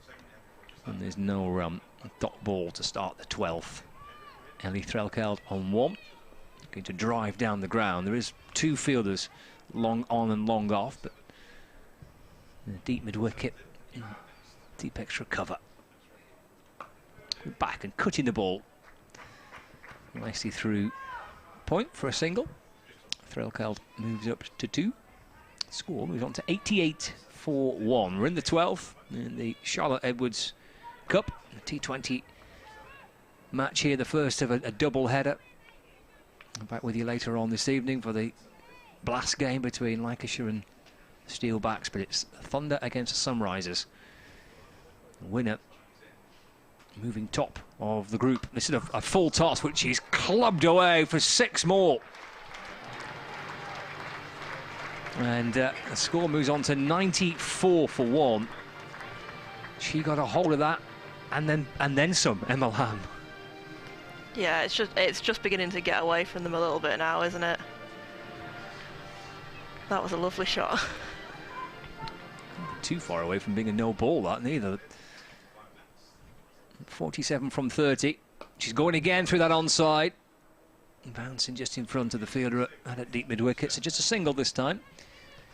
Lamb moves to 48, edging towards a half century. She's got 79, Emma Lamb, for Lancashire women against Ireland in the game here a couple of weeks ago. Georgie Boyce making 55 in that match. Threlkeld on strike, Castleton and bowling. Clip off the pads, get through for 1. Oh, that's well run. That really is. That's terrific running to squeeze a single out there to square leg. It is, and also to put Emma Lamb back on strike again. I mean, worst scenario ever, I think. For Sunrisers, they'll have been hoping that she would have just gone, no, I'm not gonna chance this one. She's on 48 from 31 balls faced, Emma Lamb. Castleton and bowling. Hit back over the bowler's head. 1 bounce down towards the boundary. It will be cut off. Think about coming back for a second. This should get to 50. It does. Yeah, Lamb runs back for 2 to make it to 50. From 32 balls, 4 fours and 2 sixes. Half century for Emma Lamb, who continues to shine with the bat and indeed with the ball for Thunder across the 2 formats, the Rachel Hale Flint Trophy and the Charlotte Edwards Cup. 12 overs gone, so 8 remain. 98-1. Lamb has 50. Threlkeld has 3. Mike's back alongside. Hello again, everybody. Well, we've been treated to Emma Lamb at her best once again, bringing up a half century. You said it, Elizabeth, she'd been lining up that sort of club into the leg side, and when she started getting hold of it, she's left Sunrisers with a real problem here. And if she can bat the 20 overs, she's got 8 more to go. Well, anything's possible. Yeah, and she's producing another performance that's just identical to the one she did at Northern Diamonds, where again I think that was 58 off 43 balls, so she's actually going quite a bit faster here. So I think they should be worried that, you know, Emma Lamb has previous for hitting centuries in T20. She did it in the county championship. I think it was about 134. So yeah, this could be a very big innings for Emma Lamb and a real statement to make. You're quite right. It is worthy of note that she has hit 4 fours and 2 sixes in that innings of 50, which came from 32 deliveries. So we will just see how quick she's going. And well, I don't think she needs to give messages to selectors or anything like that, but she's maintaining her form. We're talking about that 1,000-run season potentially. I think it's definitely going to happen, I have to say, as this one's clipped away. She could be run out, though, but the throw was wild, and Amara Carr had absolutely no chance of trying to gather that in one glove and bring it back to the stumps. And that's Ellie Threlkeld's job, just to dab and go, but that one was a little tight. 99-1. Titani it is who's been given the task to try and remove Emma Lamb. How is she going to manage that? She's got the advantage of bowling left arm. She's going to come around the wicket from the Jimmy Anderson end and spear it in towards Lamb. It's up and over the top, and this one could be 4 more for Emma Lamb. She's scoring at quite a rate. That her 33rd ball. It takes her on to 54. It brings up the 100 for the Thunder in the 13th over. And, well, they batted fantastically here against Ireland, but the innings fell away a little bit at the back end. And that was mainly because they got Emma Lamb out. If Sunrisers don't do that here, it's just going to keep going and going, you feel? Yeah, I was a little bit concerned for them when Georgie Boyce got out at the halfway stage, because obviously it was breaking up a very nice, well-functioning partnership. They were rotating well, but it's not phased Emma Lamb one bit, and she's got a great understanding with Ellie Threlkeld here. Titani into Lamb, who's clubbing away into the leg side. 4 more.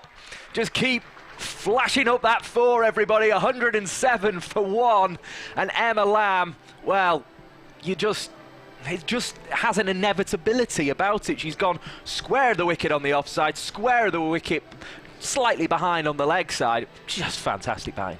Yeah, this particular over is beginning to look like that Fee Morris one during the Western Storm game where she hit Sophia Turner for 4-4s. It's just got an air of someone who is confident and just, swinging the bat with absolute confidence. Everything she hits is going to hit the gap she wants to. It's really quite impressive. It can all end in an instant, but Emma Lamb won't be thinking about that now. She faces up again. It was short, and that was, well, I nearly said a brave place to put the ball. I don't think it was entirely intentional, if I'm perfectly honest. The fourth ball of Tatani's over there. It's got through to the gloves of Carr. It's a dot ball. It's a fortuitous one because it was right in Lamb's zone again, and she was eyeing up that option behind square on the offside. Lamb just waiting. The bat's so easy in her hands. It just feels as if it's meant to be there as she looks to work into the leg side this time. A bit of pad involved made it slightly scruffy, but also took the pace off the ball and meant all those fielders who were right back on the edge of the ring had no chance of getting into that one. 108 for one. Threlkel back on strike. I was going to say those fielders might want to take a step in for Threlkel to try and keep her at that end, but of course it's the last ball of the over. It's essentially a free hit in some ways. Yeah, exactly. I think they just want Emma Lamb off strike as much as possible, but I think she's determined to get back on it. Threlkel waits and is going to play into the offside. They're going to go for a tight single. They'll get it because the pickup isn't clean from Woodhouse, and that's just an indication of the pressure that these two are putting on the field. It means Threlkel will retain the strike. She won't mind one bit, though, because it's quite a good situation for her in a way. OK, she could be looking off those final balls of the over as we get towards the back end of the innings to try and maybe hit the extra cover gap that she had on there if she could beat the fielders in the ring or behind square. But actually, it's quite nice that she just knows if she gets a one, it's a really good result for her. Yeah, and I think as well she can run for those ones with a lot of kind of freedom in her own game, because you saw it with the pickup then that they immediately looked for which end Emma Lamb was going at rather than the end Ellie was going for. So they're clearly so determined to get Emma Lamb out that as long as she's on her toes getting to the other end, Ellie's got a free pass down to the other end because she's not the player that they desperately need to get out right now. You're listening to Elizabeth Botchby and Mike Perkins on BBC Radio Manchester and BBC Radio Lancashire via the BBC Sport website and also via the Lancashire Cricket TV YouTube channel. And the word has gone out that Emma Lamb is at the crease because there's 1,600 people watching the stream at the moment. So I'm sure plenty all around the world are tuning in at the moment just to take a little bit of a look at what Emma Lamb's doing. They'll have to wait at least a ball because Ellie Threlkel is on strike and she is an impressive performer in her own right, as this one is bowled by Patel, worked into the leg side. They might even think about two here. Lamb's very quick as well, and she's just quick enough to get back for two. Superb running from Emma Lamb and actually very unselfish. Takes the score onto 111 for one, which is very pleasant indeed because it's 4 ones in a row, which is the kind of thing that us cricket weirdos like. But that was actually quite unselfish running from Lamb. That was, yeah. I mean, and I think it shows her confidence in Ellie as well, which will do kind of her a world of good, that she has faith in her to keep getting the singles, keep rotating the strike. And the more time, Threlkel spends out there, the more chance she's got of getting that big score that's been eluding her so far this season in both competitions. Still a fair way to go here in the innings, so far, though, Kate Cross's captaincy has been relatively easy, and it's going to get even easier because it's a full toss on leg stump. That is exactly where Ellie Threlkel likes it, and she swept it away behind square for 4 runs. 115 for 1 the total goes to. Threlkel onto 11 into double figures, and she hit that almost as supremely as Emma Lamb's been hitting them. Yeah, this score looks like it could start to get ugly, doesn't it? I know on Sunday we were debating whether Thunder would make it to 110. I mean, they've gone past that and then some. And they've got, 118 against Northern Diamonds. They're well on track to beat that as well. So I don't know what they're going to get to this time, but it's going to be almost, I'd say, almost impossible, I think, at this stage for Sunrisers to feel confident in chasing them down.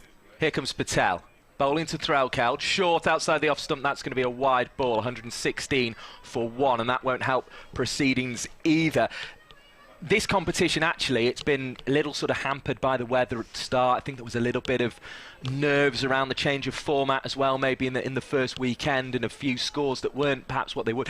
It almost needs a big sort of 180, 200, and it looks as if Thunder have an opportunity to try and provide that sort of total. Of course, as I say, there's 6 overs in 2020 cricket. It's a long way to go, and we've got more than that left as a dot ball is recorded, a precious dot ball. So whether we'll get up quite that high, we will see. It will depend on Emma Lamb staying in, much as it did against Ireland last week. But in some ways, in terms of the competition as a whole, as Patel bowls there and won't agree with a statement I'm about to make, because she's got Sunrisers as her main priority. Threlkeld getting one with a little dab down to third on the boundary on that occasion, 117 for 1. But actually, for the competition as a whole, a big score there, and just sort of a big sort of statement, like we had those sorts of scores in the Kia Super League at times, is probably going to be quite good for the competition. Yeah, I think it will show that it's not just a kind of women's T20 isn't just a run a ball game. You know, it'll show that they actually do have some big Patel hitters. to Lamb, who's crashing it into the leg side. Now, is there a chance of a catch? No. Bounces short, and Datani's put so much effort in on the thought that there could just be the possibility. There never really was, but just the possibility that she might get there and get under it here at Old Trafford. She was putting everything in, but just couldn't quite get there in the end, and it's another couple onto the total. Lamb back on strike, 119 for 1. Misfielded in the end as a result of the urgency to try and get to that white ball. It's in the hand of Patel now, who's bowling, and across the stumps goes Lamb. She's beaten the short fielder, and that means only one thing: 4 more runs goes on to the Thunder's total, 123 for 1. We saw the sweep earlier in the over from Threlkeld. In fact, it was only one. It was Threlkeld again there with the sweep into the leg side, and she's joining the party now. Lamb on to 65. Threlkeld has 12. Sorry, it was Emma Lamb across her stumps for the second time in the over. You're seeing the replay there now. Just beats the fielder at square leg. Away it goes for 4 runs. 123 for 1 after 14 overs. Elizabeth Botcherby. This is something to behold. It's the sort of cricket that puts a smile on your face, unless you're of the Sunrisers' persuasion, I suppose. It does, but although I did like the urgency that Tatani showed to try and get to that shot then, because, you know, there's been a couple of times in the field where I've thought maybe people should, you know, try and attack the ball a bit more, because if you attack the ball and miss it, I think that's better than holding back and then missing it, because at least it shows that you've been trying to get someone out, play a bit, you know, play quite adventurous cricket. And I think they perhaps now, given the scores already getting away from them a bit, do need to just try and, you know, be a bit more confident and adventurous in the field and try and get to those balls and take the catches, because, you know, one of them will come off if you start running in and attacking the ball and putting a bit of pressure on Lamb and Threlkeld, that they're not just going to have, you know, like an easy ride to the boundary. Big over in the game this. Scriven's coming back on. 11 for no reward so far from her 3 overs, so she's been very economical.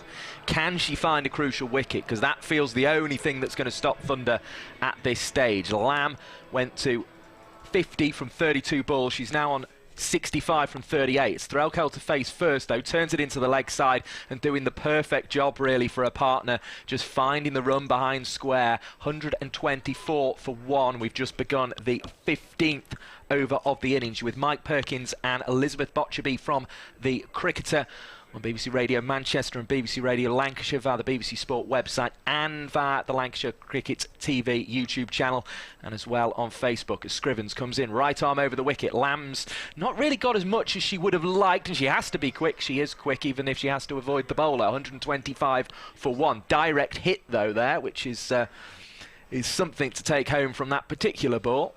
There's a nice little gathering. There's spectators actually all around the ground. Obviously, Old Trafford, a massive test venue, so they look quite spread out. It's somewhere like New Road, where I've also commentated. This would actually look sort of quite full, and at Chester, where we were at the weekend, Elizabeth. But there's a really nice gathering just up to the right of the whiskey distillery. I think they might have paid the whiskey distillery stand a a visit as that one's prodded down the ground for one run, 126 for one. I don't know if they've come all the way down from sort of Essex or Middlesex or maybe from East Anglia, somewhere like that, maybe to see Woodhouse's debut, but there's a really sort of nice gathering up on the right-hand side. They might all be locals, as the people you're seeing on the screen, and the Lancashire Lightning shirts are there as Scrivens bowls. This one's hit high. Now, has he got enough? It's over the boundary for 6. It was caught on the boundary, but that will be 6 runs as the raised arms of the umpire, Pratt, will tell you. 132 for 1. Lamb hit that. She took a risk. I didn't see a no ball signalled. It looked around about waist height. So 132 for 1 the score will be as Scrivens comes in. Reverse sweep, risky. I don't think she got anything on that Lamb there. We're back turned to us as Lamb was striking, and the byes are signalled to confirm as much. 133 for 1. Well, it's all happening now, and you have to feel out there on the boundary for the number 24 in the Sunrisers team, as this one's bowled to Threlkeld, who's dabbed it away on the leg side. Griffith is going to scamper in from the boundary. She won't pick up, in fact, and it will be returned to the wicket keeper for the damage of another couple of runs. 135 for 1. Threlkeld has 16 of them. 72 from 41 balls there for Lamb. But this is got the feel of a big total, a really big total here. And you have to feel for the Sunrisers when they're taking catches, but they're taking them over the ropes. You have. That was... Oh, I was so determined she was going to hang on to that and just, balance onto it. I suppose that's just a little bit of awareness on the boundary, isn't it? That, maybe when you have more opportunities to take sixes like that, you do, toss it back up to, whoever's fielding with you, or you dash back over the rope yourself. But, absolutely gutting for her, because that would have been a really good catch. Absolutely agonising to be to find yourself in that position, just unable to cling on. Now we've got a change of bowling here at the Brian Statham end. Castle will be coming on to bowl the skipper, taking the authority here as she's going to bowl right arm over the wicket. It's going to be clubbed high. Now this one might not have enough. Is it going to be caught? It does have enough. One bounce behind the fielder who'd taken a couple of paces in. 4 more runs. 139 for 1 as we begin the 16th. And Lamb is just going and going and going. The club music is going as well, and rightly as it should, because it's being cracked all over the place here by Emma Lamb. Settles in again.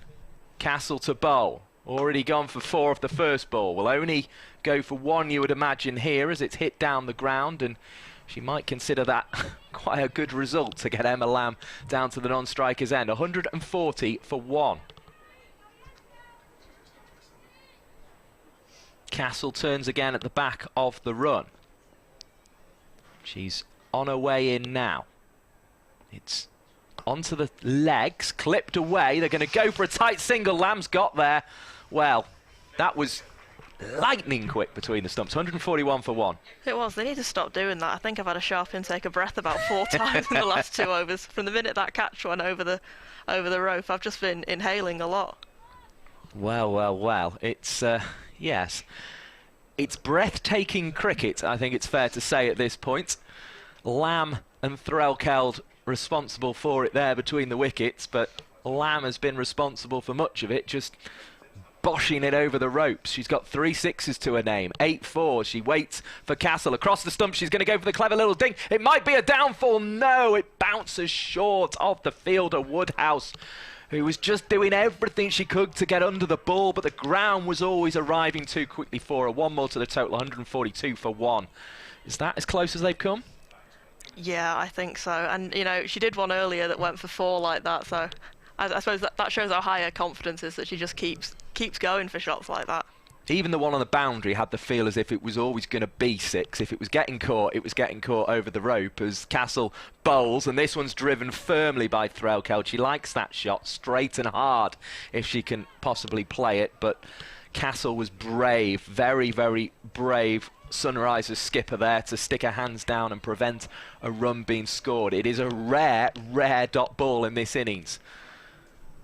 Sunrisers crashing watching Thunder crash along, and there's going to be 4 for Threlkeld here. Neat shot, actually, clever shot, well-directed shot. 4 runs for Threlkeld. End of the 16th over, 146 for 1. Threlkeld had gone across the stumps, maybe looking to club into the leg side, but she was just at adept at finding a route to the boundary behind square on the offside, and a fantastic shot. 146 for 1 as Scott Reed just rejoins us. This is superb entertainment, isn't it? It's yeah. Terrific. Lamb and Threlkeld here kind of picking up, or Ellie Threlkeld picking up from where Georgie Boyce left off. Yeah, I know all the attention's kind of rightly on Emma Lamb at the moment, but, you know, Ellie's on 21. That's nearly as many as she's got in the previous 2 games. I think she got 12 and 13 in those. So, you know, and 2 really good boundaries for her, so that'll be a huge confidence boost for her. 21 from 17 for Ellie Threlkeld. 2 boundaries, as Elizabeth was saying, and Lamb is 78 from 44. 8 fours and 3 sixes. And what a way to be able to go into your final 4 overs with just 1 wicket down and 146 runs already on the board. Blimey, what a brilliant position for the Thunder here to try and smack a few more. This is driven away through the offside by Emma Lamb through extra cover. Score ticks along to 147 for 1. This will take some chasing even at this stage for the Sunrisers. Yeah, I think it will. And I wouldn't feel too confident for them, if I'm being honest, just because looking at their previous batting performances, they've had some top order collapses. They could find themselves in a sticky position early on. Threlkeld trying to force the ball away through the offside, just squirts up towards mid-on. No run. Yeah, they're going to be already, I'm sure, thinking about the run chase and how you go about it, but blimey, it will be an absolute belting finish even at this stage if the Sunrisers get somewhere near to it, and there's still a bit more to come, of course. 2 balls into the 17th. Extra cover comes inside the circle. Wide, and Threlkeld just trying to steer it down towards the 3rd boundary. Playing a miss and taken by the keeper. There's no run. Somehow try and end the innings well with Sunrisers. Try and claw Thunder back a little bit and take something into their reply if they can. This is down the leg side, not picked up by the keeper. And been signalled as a wide, and they've run 1 as well. Score therefore ticks along to 149 for 1. I suppose what will reassure them slightly though is if it is such a big total that they're chasing, they can play with a lot of freedom, because people won't be expecting them to chase it down. So people will they'll probably have slightly less pressure on them in a kind of perverse kind of way, I suppose. I'm just manoeuvres this one away through extra cover, and there's no run. Almost kind of, well, shackles are off. It's just a massive total. You might do it, I don't know, 2 or 3 times out of 10 type thing. Yeah. Freedom. Yeah, it's one of those where if you chase it, it's incredible. And, you know, if after kind of 7 or 8 overs that you're looking really strong, then you can start thinking about it a bit more. But other than that, you're not looking at chasing 150 many times, I don't think. Yeah, the 150 up with that single. Threlkeld looking to ramp it. Bounces just in front of short, fine leg. Absolutely shoots through for a single. She's rapid there, Ellie Threlkeld. Score moves on to 22 not out. Brings Lamb back on strike. Looking in imperious form, really. She's got all the shots and she's shown them off today. Pretty emphatically. Leg side boundaries well guarded. Deep mid-wicket, backward square leg, long on. There's probably 2 through the leg side if she wants it every time. It'll nudge off the hip. Guarding the boundaries. Actually, long off comes in and extra cover back out to the rope. Well, she goes right across the stumps and lifts it over her head, over the keeper's head, and down towards the boundary for 4 runs. It wasn't quite a scoop. It wasn't quite a ramp. It was met on the full and it was flicked over the shoulder for 4. What I like is that kind of her confidence was kind of rubbing off on Ellie at the other end because she tried the scoop a minute ago. So clearly they're all feeling quite good about themselves, and I think that really bodes well for them. And I think Thunder might be one of the most fortunate kind of teams in the Charlotte Edwards Cup in that they keep most of their players from one county. So they're a very similar setup to Lancashire in the Women's County Championship, and they were unbeaten in that competition. So it's the sort of thing where you just kind of need it to click in a different coloured kit, and you know, today might be the moment that actually like the top 3 have all fired today, which hasn't happened for a couple of matches. Yeah, that must make it. It's not a recipe for success, not guaranteed it, but to have a nucleus of the same players kind of starting out the summer and then progressing through the different formats must help. Yeah, and because they, you know, Ellie was saying as well before the match that her, Emma Lamb, Alex Hartley have all been part of it in the Kia Super League as well. So they've all played together so often that they know each other's games quite well. We've got left 3 overs left. Threlkeld on strike. It's 155 for 1. Push away into the offside. As Detani comes back into the attack from the Statham end. Threlkeld gets a single, moves to 23 not out. 156 for 1. So Lamb back on strike. Where's she looking here, Lamb? Peering over that shoulder, looking leg side. Already smacked a couple over that boundary. And she goes again, but maybe not all of it this time. Fielder coming in, it'll bounce short. Come back and try and run a second, and will do, actually. Excellent running from Lamb.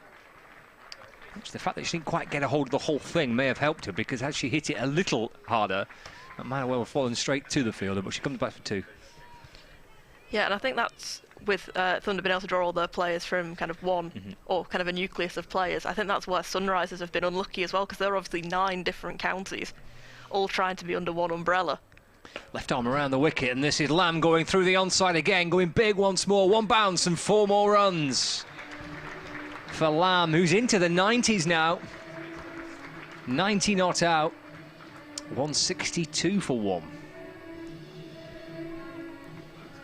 And she's having some fun, Emma Lamb. 79 here against Ireland a few weeks ago, playing for Lancashire women then. And for the Thunder, back here at Old Trafford, is she eyeing up a T20 century? She's 10 away. I've said it now. Oh, dear. This is through the onside. Oh, no, out towards deep backward square leg. Oh, she's been put down. And I can breathe a sigh of relief. And she'll come back for 2. Moves to 92 not out. I thought I'd done for her then. 164 for 1. I'm not going to say another word. God, I do feel a little bit for Sunrisers. They're just not getting the rub of the green here, are they? No, catch unable to be taken. Not at deep square leg. This is swatted out again through that leg side just for 1 run. Moves to 93 not out. Score moves on to 165 for 1. 1 ball left of the 18th over. Lamb's having a breather. Don't blame her. At the non-striker's end. Have a minute. Threlkeld on strike. And looking to scoop it. Ball thuds into the pad, deflects into the offside. Threlkeld will remain on 23. That will be, I would think, a leg by. Umpire's just having a little look. Oh, they're giving that as a run. They have. A little edge on that.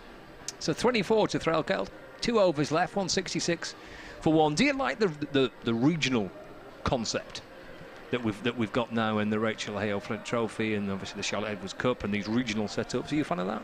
I am, yeah. Although I don't know whether, obviously, because some of the teams like Lancashire Thunder, Loughborough Lightning, Yorkshire Diamonds are kind of roughly the same kind of franchise, I suppose, that they were originally, which is possibly why they've been able to hit the ground running slightly better than some of the other sides, because like, particularly Sunrisers are, like I said, they're coming from 9 different counties, which means you've got lots of people who won't often play together coming together. Threlkeld driving back down the ground as Kelly Castle runs in from the Jimmy Anderson end. She gets a single for this. Moves to 25 not out, Ellie Threlkeld. Score moves on to 167 for 1. But I think what's particularly nice about, you know, the Charlotte Edwards Cup is that they've not split the groups geographically either. Because I think you can end up with, you know, just by looks of geography, like difficult groups or kind of not difficult groups, and they've ended up with quite a fair split this time, I think. It's a wide ball for Lamb, who was to steer it away through the offside and get through for one. Actually, might come back for a second, pick up and throw towards the stumps at the bowler's end. Yeah, they've managed to get a second there. We trying to put the pressure on with that run-out attempt, but as a result, Lamb can come back and move to 94 not out. Correction, to 95 not out. 169 for one. And in the 19th over is Castle. For the Sunrisers, bowling to the Lamb. It's full. He swats the ball along the ground through mid-wicket. Comes back for a couple more. 97 now for Emma Lamb, who is blowing a bit. she's run hard. 97 off 53. It's quite warm outside as well, It quite is, muggy, yep. so probably knackered. Have a minute. Have a breather. 97 not out. Castle to Lamb. That's chipped over the keeper's head, down towards short third. It'll spill through the hands of the fielder, down towards the boundary. She's come back for a second. If she can run through, she'll get it here. She's going to come back for a third, and she's got it. That's a magnificent century. Out of breath and running hard and playing all the shots. Emma Lamb with a century at Emirates Old Trafford. 54 balls. It's a magnificent innings. And a display of just some wonderful, powerful hitting all around the ground. 100 not out, 54 balls, 10 fours and 3 sixes. A great knock. It is, and that little lad that's just been on the camera then, he was actually on the tram with me on the way here. He was so excited about coming to the game today. Well, that's great to see. That's possibly just made his day, I think. I think it has. 174 for one. Threlkeld goes across the stumps and tries to sweep the ball down towards short fine leg. And gets through for one. I did enjoy how much Ellie Threlkeld was pushing that three then. She was already at the end and turned around before Lamb had made hers. Threlkeld on to 26. The Centurion, Emma Lamb. He's back on strike. And that's driven past the bowler. And she gets through for one. 101 not out. Keeps the strike with 1 over remaining. It will be a day that she will not forget. Playing here at Emirates Old Trafford. T20 match. A T20 century to her name. It's a brilliant effort. It is, I think, if memory serves, I think that's her 4th century like this year as well. Because I think she got 1 in the Women's County Championship, 1 in a pre-season game against Lightning, and 1 in the first round of the Hey-Ho Flint as well, I think, against Western Storm. So now she's got 1 in the Charlotte Edwards as well. I mean, she's getting 1 in everything she plays at the moment, I think. It's a fantastic run of scores. Yeah, 121 against the Western Storm, 42 against Lightning, 39 against the Sparks, 58 against the Diamonds, 100 here, chipped in with 79 against Ireland, playing for Lancashire Women. I mean, that is a pretty impressive run of scores, isn't it? Yeah, and even her 21 against Storm at the weekend, you know, I think it was 21 off 19 balls, so she's, even if she's not scoring big scores, she's scoring quickly and getting them in a good position. She went right across the stumps here, just trying to clip it over short fine leg, but doesn't make any timing. Can she carry a bat? 101 not out. This is the final over. 176 for one. Been a tough afternoon for the Sunrisers, who, if they can get somewhere near, are in for a thriller. Lamb drives down the ground, long on, comes up to field. Ooh, well, Lamb's going to come back for a second. Ellie Threlkeld's got no sympathy whatsoever the fact that Emma Lamb might well be knackered. She wants to come back for a second. Oh, bless her. Look at her, she's bent over a bat right now. She's thinking, Ellie, can't we just have the what? No, we're coming back for 2. 103 not out. Resting her bat on her shoulder, left hand on her hip, having a breather again.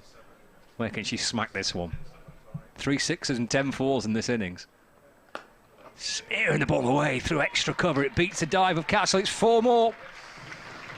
drilled away through extra cover. Kelly Castle inside the ring trying to stop the ball. The timing from Lamb again is superb. 182 for 1. You'd almost think it was Thunder chasing a big total if you just saw the last 2 shots, given it was, you know, dashing for 2 and then another 4. You wouldn't think they had 182 on the board and were looking fairly comfortable. 3 balls left of the innings. Lamb swats the ball down towards long on. It'll bounce in front. So, and she'll come back for a second. Fitness levels being tested here. 2 more for Lamb. Score moves on to her score moves on to 109, not out. Yeah, Thunder are up to 184 for 1 with 2 balls left. Lamb just offers the bat in a slightly tired-looking shot. In truth, taken by the keeper, and there's no run.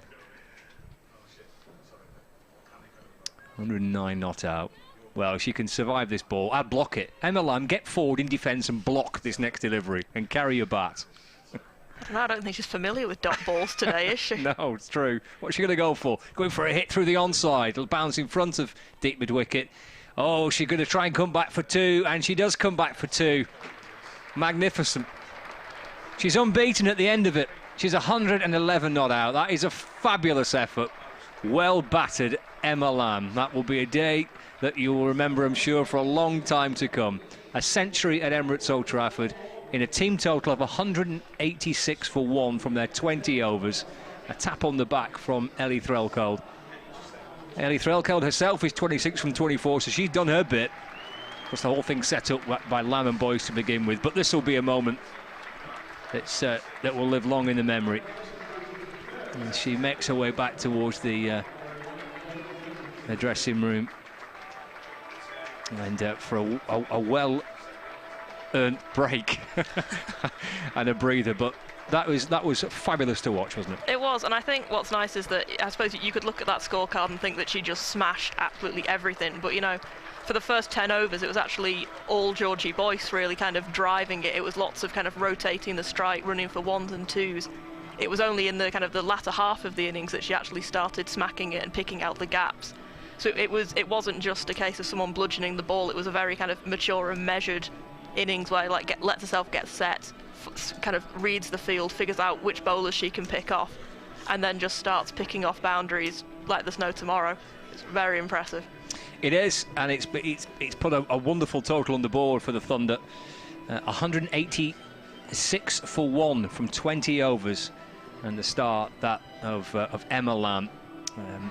With an unbeaten century, 111 not out. So 187 for the Sunrisers to chase. Blimey, if they get somewhere near, we're in for a thriller. We'll bring you coverage of that in the next 10 minutes or so. I think we're heading outside. And here's... well, we'll hear from Hugh shortly.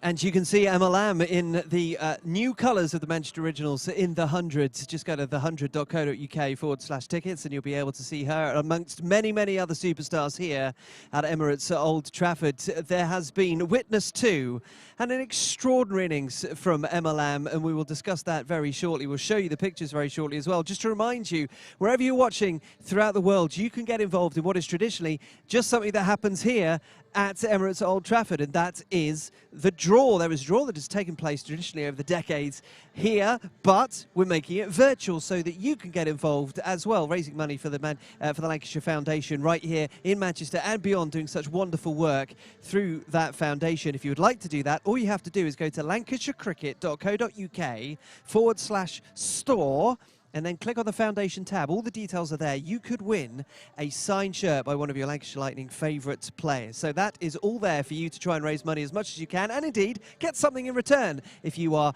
our lucky winner today. So the double header continues a little bit later on with Lancashire Lightning against the Northamptonshire Steelbacks. They would do well, those two teams, to match what we've just seen from Emma Lamb. Take another look.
Well, Mark Perkins was one of the people who commentated on that Emma Lamb innings. 111 not out of just 61 deliveries, 186 for one, the Thunder, and so the Sunrisers will come out shortly and chase, as they will attempt to, 187 to win this game. I'd imagine you've said it several times already, but if you could put into context and try and describe the grandeur of that innings, I'd be very grateful. It was an absolute pleasure to watch it, commentate on it. Just me and Elizabeth said it on commentary. It's the sort of cricket that puts smiles on faces, the way Emma Lamb went about that. 32 balls, I think it was, to the 50, then 54 balls by the time she got to 100. I mean, it's just the sort of innings that you don't see. You see it increasingly in T20, but you definitely don't see it every day. And Emma Lamb, well, we were saying before, 611 runs coming into this. She's added another 111 to that. The season she is having it's one of those seasons that is going to go down in the history of Thunder cricket, in the history of Lancashire women's cricket. Absolutely phenomenal from the woman from Preston. Yes, her first Thunder T20 century, such is the way that there are many competitions and many different iterations of this Lancashire women's side.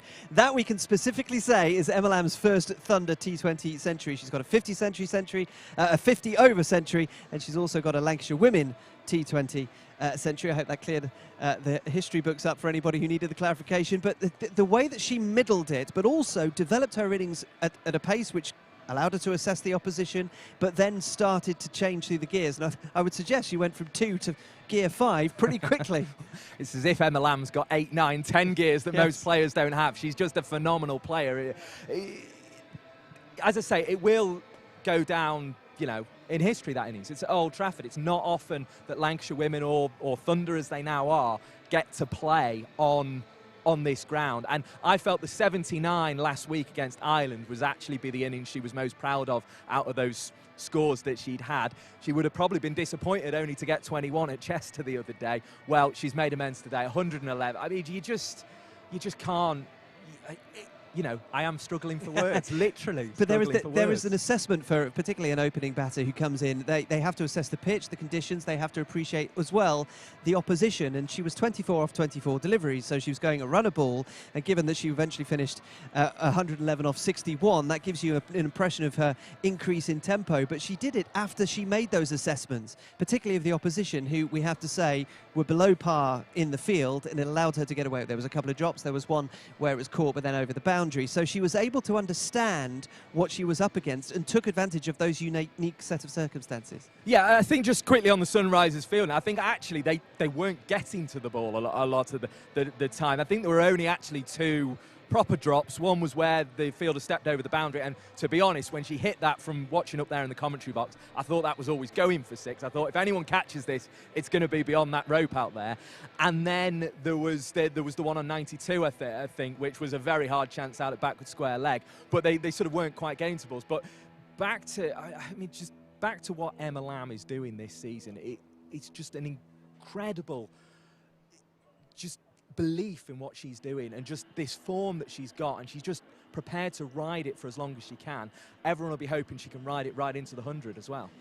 There is a sense, is there not, that if you are able to combine timing, which she did, but also the strength, the raw power that you need in T20 cricket, particularly when the field is allowed to be spread, you've got to get it over people sometimes and not just between them.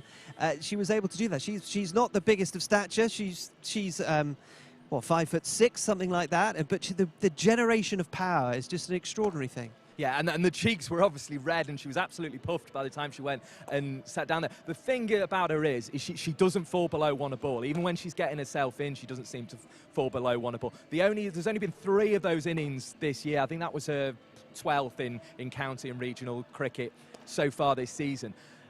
There's only been 3 of those innings, and they've all been in 50-over games in the Rachel Hayo Flint Trophy, where she's kind of been doing her job for the team, where she's fallen below a 1 a ball strike rate. And one of those, frankly, she was hit very first ball she faced by Izzy Wong, who is currently probably the quickest bowler, certainly in women's domestic cricket, off a ball that reared up off a length. Now, if that had broke her hand that day, just think what we would have been robbed of, but we weren't. And she got a composure that day. She got 39, I think, and that's one of only 3 innings where she's been below that 1 a ball strike rate. She prides herself on that, and she goes really, really big when she goes for the full 20. The contributions also from Georgie Boyce and Ali Throkal worth mentioning too, but 187 it is that the Sunrisers will need to chase. Is going to be a hell of a task. Maybe they've got within their ranks somebody like Emma Lamb.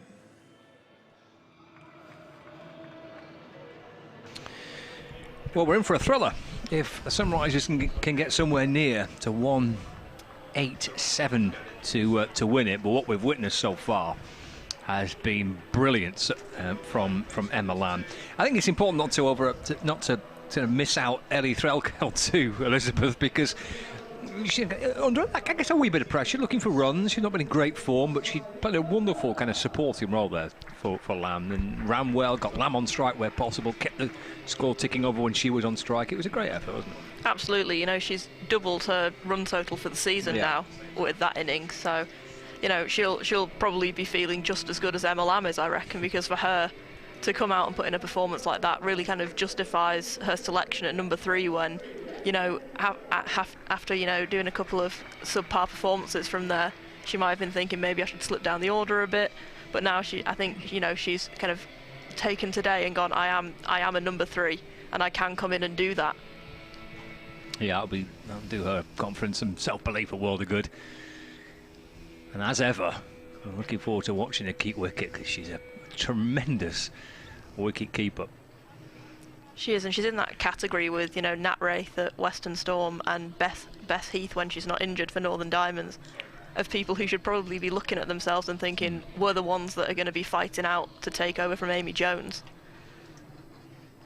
Well, it's exciting, isn't it, when you're looking at players, really exciting, promising players that you think actually could go on and represent their country. I mean, that's obviously it's what the nature of this format now, the regional competition, the introduction of the 100, the introduction of more professional contracts, all this is geared up to that production line of producing players that can go on and play for England. Yeah, and I think Ellie might have been one of those players who, because she got the professional contract, might have felt a bit of extra pressure this season because they'll expect her to perform. And I think today is where she's really kind of, come into it and justified why she got that contract. Yeah, excellent stuff. So we're underway. I've got Alex Hartley bowling the first ball of the reply, and Detani kind of clubbing it back over her head and coming back for a couple. So 2 off the first ball, with Hartley opening up from the James Anderson end. Got the old sunnies on Alex Hartley on a cloudy day in a bowling to Detani. Again, that's hit back over her head. Again, that'll be more runs, perhaps 2 of them once more, with just a 1 on this occasion. The score moves on to 3 without loss. I think Daisy Mullen's already looking quite busy on the boundary there, isn't she? That's 2 she's had to go for now.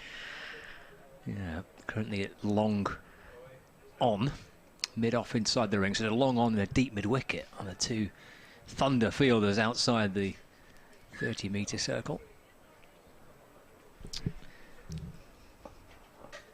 So Hartley comes around the wicket and bowls. Oh, that's a good delivery, just pressing forward, the ball pitching and nipping past the outside edge and into the gloves of Ellie Threlkeld, then clips off the bails. And there's no run. Again, left arm around, worked away out through mid-wicket to the left of Emma Lamb. Going to come back for 2. Yeah, comfortable second in the end. Score ticks on to 5 without loss. That target of 187 for the Sunrisers is a long way in the horizon, and they can't win it in this power play, but blimey, they could go a long way to losing it if they were to lose some wickets. There's Hartley bowls again. A little bit of bounce perhaps as well there for Hartley. Into the gloves of Ellie Threlkeld, and there's no run. 5 off this first over, opening up with spin inside the power play. Hartley twirling in. Let's rock back and a pull down towards finally. That'll be 4 runs. That's nicely timed, just off the hip. Eased away in between the 2 fielders inside the circle. And 4 runs, actually quite a nice way to start the reply. Nice and bright and bubbly. Sunrisers are up and running, 9 runs on the board. It is, and I know it's very early on in the innings, but they'll probably take a lot of confidence from that because Grace Scrivens bowled a really tight first over, and Thunder actually only had 2 at that point. So right now they're ahead. Well, that'll do. Yeah, just keep ahead of it, and happy days.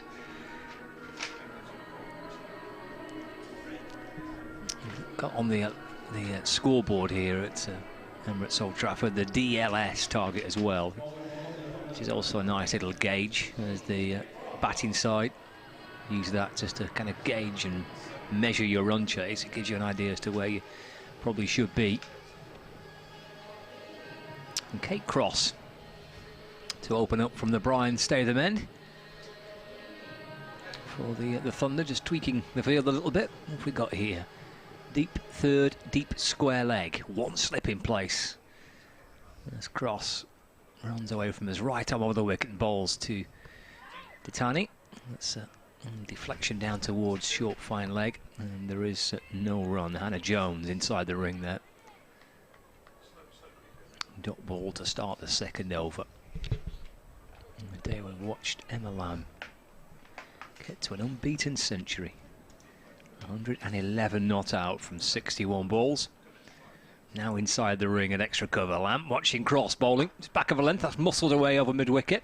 That'll be 4 runs, actually. Got rid of that pretty quickly, didn't she? Swatted away over deep mid-wicket for 4. Sat up there to be a hit, and she put it away. Isn't it? It's quite a confident start from Sunrisers openers, because I know I think it was in the previous match, they were really reliant on Jo Gardner and Catherine Speed to actually, bail them out of an issue. I think they were 48 for 6. And then they dragged them to a much more respectable score against Northern Diamonds. But today the openers have, they've hit a couple of boundaries already, so they're clearly feeling confident themselves. Needs a good power play here, isn't it, to stay at the absolute obvious for the Sunrisers. Swatted over extra cover, that'll be 4 more. Up and over the infield, down towards the boundary for 4. So this continues to be a good, bright start. 1 muscled away through mid-wicket. That's a lovely shot up and over an extra cover. 17 without loss.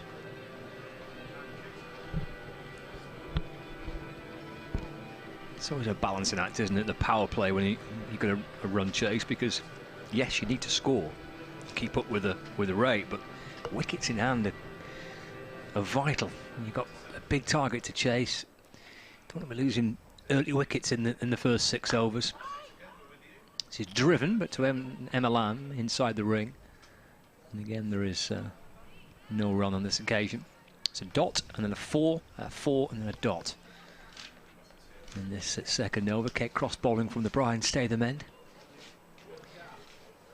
The sun trying to burn through. There's plenty of cloud cover, but just a little bit of sunlight creeping through. She can cross right arm around the wicket.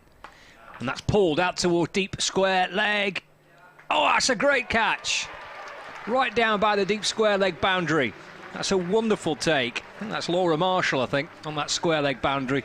That's a terrific take. She knew that she didn't have too much room to manoeuvre. Maybe 2 or 3 yards in from the square leg boundary. And a terrific catch. And the wicket falls inside the power play. 17 for 1. And I was just thinking to myself that so far Sunrisers had been quite risk-free. You know, when they'd had their opportunity or had a gap that they knew they could exploit, they'd gone for it. But other than that, they'd left it alone and been happy to take dot balls. And then that one, yeah, I think she always looked comfortable that she was taking it. She was always inside the rope, so she wasn't going to go over it like Sunrisers did. Yeah, good catch by Marshall. So Datani's gone for 11 after 8 runs off the over. Let's say that pull through mid-wicket, a chip over extra cover. You had 8 off the over. Do you have to go again? I don't know. It's always difficult, isn't it? It's always a difficult one to try and judge.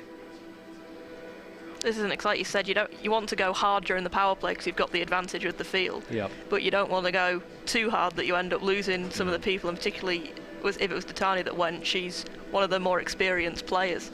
So she's probably one of the ones they would have least liked to lose early on.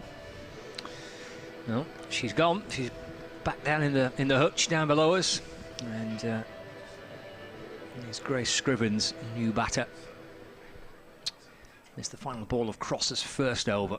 Back over the wicket this time, but down the leg side. And umpire signals that. Score moves on to 18 for 1, and Kate Cross will have to bowl it again. Back, of course, with Thunder after enjoying such a fabulous month or so with England. Not selected for England's T20 series. Reason why she's able to come back in as she bowls again, but this is ignored outside the off stump and through to the keeper. It's the end of the second over. 18 for 1, a wicket taking one for Kate Cross. On the back of that one-day international series for England against India, and of course the test match as well. She picked up a fifer, didn't she, in that game at Taunton against India, 5 for 34. She'd enjoyed a really good month or so away with England. She has, and even though that wasn't the most economical of overs, she got the result she wanted. She got the wicket, so I think at this stage it doesn't really matter for them. Just getting a couple of Sunrisers wickets early on is going to really take all the impetus out of the chase. See, 1 over from Alex Hartley, and she comes out of the attack. Pippa Cleary replacing her from the Jimmy Anderson end. Captain Cross, of course, today taking over from Alex Hartley. Getting the skipper's mind sharpened up for the start of the 100.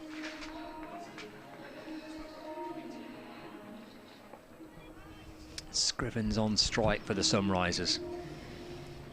So 18 for 1, 2 overs gone. A target of 187 to win the game. Cleary comes in and bowls to Scrivens. That's squeezed just to the right of short, fine leg. Just for a single, though. Laura Jackson this time. Getting across the ground to complete the fielding. Score ticks along to 19 for 1. Some beating down at Emirates Old Trafford. It's the first of a double header. We've got this Charlotte Edwards Cup fixture here between the Thunder and the Sunrisers, 6:30. Lightning against the Steelbacks in the Blast. It's Cleary. Comes over the wicket and bowls. Playing a miss. And through to the keeper, and there's no run. Legitimate delivery. Was wide, but perfectly legal ball. It was pushing the edge, wasn't it, of the marker there, but little blue lines that give the umpire an indication as to what is a wide and what is not. A dot ball for Thunder. Cleary again. And balls, and it's off the back foot. That's nicely played. That's 4 runs. Out towards the point boundary. Just off the back foot, punched away through the offside for 4. Glorious looking shot. 23 for 1. Yeah, I think is Cordelia Griffiths another one of those the Sunrisers players that hasn't actually made an appearance so far this season as well, I think. So I think it'll be quite exciting to see what she can do. And I know we mentioned earlier that Grace Scrivens, opening the bowling, she's also coming in at 3 now. It shows the high regard they hold her in, and that they're willing to kind of test some of these younger players. A little tap of the bat, bends the knees, waits for Cleary to come in and bowl. That's pushed away into the offside. Sophia Turner inside the ring for Thunderfield, and there's no run. That's Cordelia Griffin, second boundary. That's a glorious back foot punch, it really was. And the fielding restrictions and the fielders inside the ring on the offside, such was the timing as it pierced the gap between backward point and extra cover. We're racing away for 4. Actually just changed that now. They've pushed the fielder back towards the extra cover boundary. Sophia Turner now. A deep extra cover, there's a deep square leg.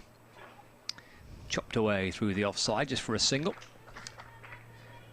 Just worked her way in towards the gap that had been vacated from Turner being pushed back to the rope. So clever cricket really. Just the 1 run, but nicely taken. Cordelia Griffin moves up to 11. The score moves on to 24 for 1. Cleary's got 1 ball left to her first over. It's gone for 6 so far. Grace Scrivens on strike. Around the wicket to Scrivens. Neatly pushed back along the ground. But picked up by Alex Hartley, I think. No, Daisy Mullen it was at mid-on that's just come round there to complete the fielding. So 3 overs gone, 24 for 1. Just give you a little idea as to the Duckworth-Lewis-Stern total. Should be 33, so it's not a million miles behind. Gonna try and take it as deep as they can, I guess, the Sunrisers here. They have, and I think they won't be too unhappy with the start. I think losing to Tani early is a loss for them. But, Cordelia Griffiths looks in fairly decent touch at the moment. She's got 2 boundaries already. And yeah, like we were saying earlier, they've got quite a lot of freedom to just do whatever at the moment and then see how close they get. And if after, 8 or 9 overs, they're looking fairly good, they're still motoring along at a good rate like they are now, then they will be able to start thinking about whether they can realistically chase down 187. You see Hannah Jones replacing Kate Cross. That's just eased away off the pads towards backward square leg. Oh, it's a pick up and throw. Great work by Ellie Threlkeld to get to it and then kind of spin round like she's performing on Strictly Come Dancing with that. That was a terrific pivot, pirouette to try and get gloves onto the stumps. Got through for 1. So she was waiting for that very early, wasn't she? Her glove was off before I think it had even reached the fielder. She was already waiting for the ball to come to her. Slightly scramble single, but they've got through for 1. 25 for 1. So Scrivens will take guard. Emma Jones from the Brian stayed the mend, albeit Alex Hartley's spotted a little bit of something. Little tweak to the field, actually. Short, fine leg goes to short third, perhaps, here, yeah. Only inside the ring on the offside. It's off the back foot and pushed out to point, and there's no run. 25 for 1. 2 balls into the 4th. 187. He's a bit of a monster target for the Sunrisers. Getting off the back foot and played into the offside. Daisy Mullen fields and there's no run. Well guarded, that offside field, isn't it? There's a backward point. Well, short third, point, cover, extra cover, and a mid-off. Not going to get through the ring, the field on this occasion. Did get underneath the fingertips of Daisy Mullen, but he's picked up by Emma Lamb, just sweeping in behind to scoop the ball up, so no damage done. Bit of teamwork in the field there for the Thunder, backing up their teammates. Hannah Jones pushes extra cover back to the boundary, and long on comes inside the ring, so deep mid-wicket, deep extra cover. It'll skip down the pitch and driving into the offside, but not beyond, I suspect, the player of the match, even at this stage. Do well to get that award off Emma Lamb today. Dot ball, 1 ball left of the 4th. Hannah Jones, left arm round the wicket. That's drilled up and over mid-wicket. That's hit firmly, and that's gone for 4 runs for Grace Scrivens. Just couldn't get out the over. It was a good one before that. It's a nicely timed shot up and over mid-wicket out towards the boundary for 4, so 29 for 1. Yeah, and again, I think at this point they'll still be fairly happy with how it's going. You know, the two of them are building a bit of a partnership. If you compare the scores, you know, Thunder were 20 for none at this point. They're 29 for 1. It'll be hard for them to replicate the rate that Emma Lamb began to score at.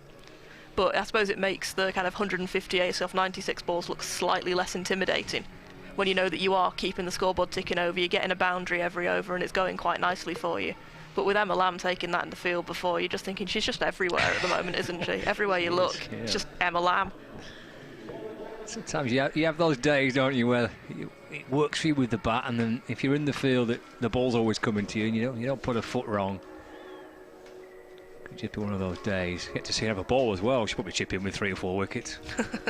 I think she's probably taking a well-earned rest right now, isn't she? Yeah, true, yeah. She's at mid-wicket inside the ring. Let's see, Laura Jackson coming in from the Anderson end. Oh, that's a very fine little feather down towards the boundary. That's 4 runs down to the fine 3rd boundary.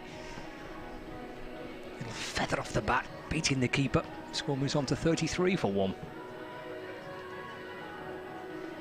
Yeah, it's going off the little edge of the bat and squirting beyond the reach of the keeper, Threlkeld. 33 for 1. Here's Jackson running in. No balls. That's pushed forward in defence by Cordelia Griffin up towards extra cover. Kate Cross fields. And there is no run. Wanders back towards the with alongside the bowler Laura Jackson, just offering a few thoughts, to some suggestions, and maybe as a result a tweak in the field. Yes, there is. So Georgie Boyce drops back to the deep 3rd boundary. In comes Hannah Jones from fine leg inside the ring. Play and a miss from Griffin and taken by Ellie Threlkeld, who's crouching down behind the stump. So a dot ball. Just that little edgy 4 off the first ball of the over. It's the only run so far, halfway into the 5th. 16 off 13 so far for Griffin, who waits for Jackson. Steered down towards Boyce, who will come up from the boundary. And they come back for a second. It could be tight. Throw comes in. Actually just bounces to the left of Ellie Threlkeld, and maybe the pressure put on Georgie Boyce by coming back and running hard for that 2. Get the throw in right. So Griffin moves up to 18 now. 35 for 1. With 2 balls left of the 5th. Still a deep 3rd and a deep square leg outside the ring. There's Jackson, bowls forward, pushing away into the offside, off the front foot, bounces out towards cover point. Sophia Turner comes sprinting up from the edge of the 30-yard circle to field. No run. 6 off the over so far. This is the final ball of it, the 5th for the Sunrisers. And Jackson from the Anderson end in and balls. A step right across the stumps there by Griffin, and a little nudge around the corner towards short fine leg. It's picked up by Hannah Jones. They have got through for one, so she's kept the strike as well. So 5 overs gone. Griffin's on 5 and Griffin on 19. So the equation is 151 runs to win. 90 balls left, and they've lost 1 wicket, the Sunrisers. And to take you through the next 5 overs, here's Mike Perkins. Thank you very much to Scott Reed from BBC Radio Manchester and BBC Radio Lancashire. This game being brought to you on the BBC Sport website. What a pick we've had there. It's also on the Lancashire Cricket YouTube page. 2,000 of you watching as Emma Lamb brought up her century, the first century as well, we should point out, of the Charlotte Edwards Cup. The first English woman to make a century in the Kia Super League, I remember this from when I was down at Edgbaston, was who, do you reckon, Elizabeth Botcherby? Oh God, that's probably a little She's bit... playing for England today.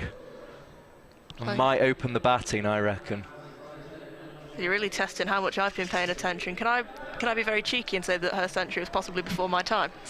No, it wasn't Kia Super League century. Danny Wyatt. Oh, really? Danny Wyatt was the first English woman to make a century in the Kia Super League, as Emma Lamb comes on to bowl from the Brian Statham end, and this one's played down the on-side of the wicket. Piper Cleary comes across to do the fielding, 37 for 1. Obviously lots of overseas players in that competition as well, so she was beaten to it in that respect, but perhaps a little omen that we've been talking about the potential of England's selection for Emma Lamb, and it's useful that she can bowl as well. She's into the attack now, but that maybe adds to it. The fact she's making these landmarks in a domestic career seems to be leading towards that. Maybe if they win the first 2 against India and they're safe in the series, as Lamb is bowling and this one's driven back, they might even look at her for the final one. We will see. Dot ball there for Lamb, 37 for 1 the score. We're in the 6th over. One of the other lovely things, we've been working you very hard, Elizabeth, as this one is bowled and takes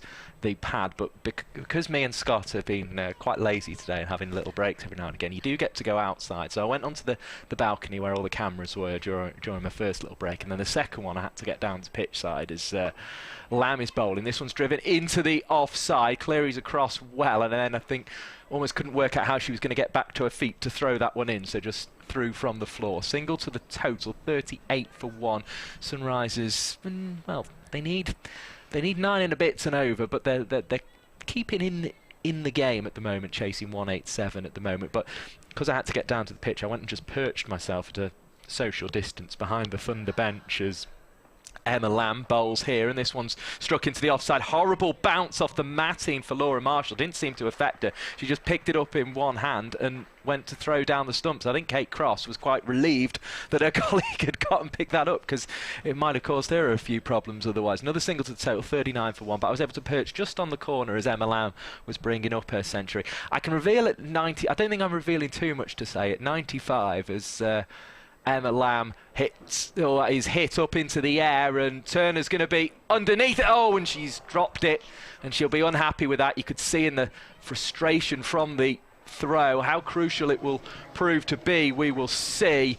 Scrivens, though, given a life on 7. So Scrivens hitting the ball long and high off Emma Lamb, who's made 111 in this game and probably should have had her first wicket there. It was difficult in the sense that Turner was going back, but it's one of those she'd expect to take 10 out of 10, Elizabeth Botcherby. I think so. I suppose in her defence, I think for one, I'm being very kind to fielders today. But I suppose her and Alex Hartley were both converging on it a little bit, and I suppose all it takes is to just catch someone else in your eye line. And when you've got so much time watching it come down as well, you're thinking about how you're going to catch it and all that. So I suppose she probably just lost her concentration a little bit slightly, but hopefully it won't cost Thunder too much. But I think you could slightly see in Emma Lamb's stance that she was a little bit gutted that she's not got a wicket yet to add to her century. Well, with 147 needed off 14 overs at 10.5, you would imagine this game is going in favour of Thunder. Thank you to the 1,500 of you as well who've stayed with us on the Lancashire Cricket YouTube channel. Many more listening on the BBC Sport website. Appeal for a catch behind by Ellie Threlkeld. She likes it, and the umpire's finger is raised, and the umpire likes it too, so it cost absolutely nothing for the Thunder. Ellie Threlkeld making amends. Jackson coming into the attack, getting the little nibble outside the off stump, through to the gloves of Threlkeld. You're going to get a great look at this. What a fantastic piece of keeping by Ellie Threlkeld. The gloves in just exactly the right place, and there was no other place the ball was going to go once it flicked off the bat of Scrivens. 40 for 2 the score from the first ball of the 7th over. Yeah, and I think, I know me and Scott were talking about before that, you know, Ellie Threlkeld she's up there with, you know, the likes of Nat Wraith and Beth Heath as the kind of players that are, you know, going to be challenging for kind of to be Amy Jones's heir in the future. And I think she's quite an intimidating keeper because she does stand up so close to the stumps almost all of the time. And her hands are just so fast as well. You know, she knew where the ball was going to be, I think, probably before the batter even edged it. So just so relaxed, just didn't flinch. It was just wonderful. It was just a wonderful piece of wicket keeping from Ellie Threlkeld, who is a very, very fine wicket keeper indeed. And we have a new batter to the crease, Amara Carr, who made 99 last season in the Rachel Hay-Ho Flint Trophy. So she can certainly bat, the 27-year-old from Plymouth. Made that 99 in a defeat against South East Stars. But the little Hartleyism that I brought you from perching on the end of the bench, and I don't think I'm revealing too much to say, as this one is driven back to Laura Jackson. Emma Lamb went to sort of, I think, about 95, and at that point Alex Hartley just said, get that girl a tab. She's going to be buying a few drinks for the team, I think. So in comes Jackson to bowl, and this one's hit back at Jackson, who's disappointed not to hang on. I don't think too much blame can be attached to the bowler there. She's done well to come away with her body exactly as she left it, really, there, because there could have been fingers going all over the place on that one. It was struck firmly by Carr, who's come to the crease in mood to do one thing and one thing only, and that's hit it hard. Although actually, looking at the replay, I can see why Jackson was maybe slightly disappointed there. But Scrivens caught by Threlkeld this over for 7 off the bowling of Jackson, who tries to sneak another one through outside the off stump. But it was a terrific reaction from the Thunder bench as soon as Emma Lamb brought up that century. They were all as one, they were all as up. Those on the balcony were sort of quickly running down, and it just sort of felt a real achievement for the team to have given Emma Lamb that platform here at Old Trafford, as this one's cracked away through extra cover, and Carr might have made a little bit of a mistake earlier in the over going straight back at Jackson. Well, no mistake there through extra cover on the up. Brilliant T20 shot. Laura Jackson's got a wicket this over, but she's also been hit for 4. 44 for 2 the total moves on to. A good start from Carr. Now she's got that first boundary. The music blaring out. You with Mike Perkins and Elizabeth Botcherby from The Cricketer. As waiting his car again. This time goes the deft route by dabbing down to third on the boundary. That's Georgie Boyce, who was one of the few Thunder cricketers who got a bat today. 34 from 35 deliveries. Returns the ball for the cost of 1 there. 45 for 2 after 7. Elizabeth Botcherby, this is going to be a tough chase for the Sunrisers. They're keeping the rates up as sorts, aren't they? They're doing a decent job. It's above 1 a ball, but they need somebody to go very, very big indeed. They do, and I think that's the issue, is that at the moment they are keeping pace with where Thunder were, but it's having a player that will explode the way that Emma Lamb did, and also then having someone like Ellie Threlkeld who will run as much as she did. You know, towards the end of Lamb's innings, she really, I think, forced her to the century a little bit. You know, when she ran the 3, she was, you know, 1.5 of the way there when Lamb had barely even turned round. So I think they need someone who will, explode, and someone who is willing to put in the hard yards and just keep pushing, you know, making those singles into 2s, making the 2s into 3s. Alex Hartley into the attack for her second over of the game. They like to share it about, do Thunder, and make it difficult. Threlkeld got 26 of 24 earlier. Also has a catch to her name now from the previous over, as this one is dabbed away, turned away really with the bat, but we usually say turned away into the leg side, but that was turned away behind square on the offside. Another single to the total, 46 for 2. And Hartley turns again. Arms come together above her head in that characteristic fashion, and it's driven back to Alex Hartley for no run. Old Trafford looking an absolute picture. The sun's even graced us. It's very muggy down there, I have to say. Very muggy indeed. Surprised the ball hasn't actually swung much today. Hartley trying to get it to turn here. A bit of a leading edge. Goes up in the air, and Jackson comes in over the matting, but can't get to the ball. 3 deliveries gone in the over.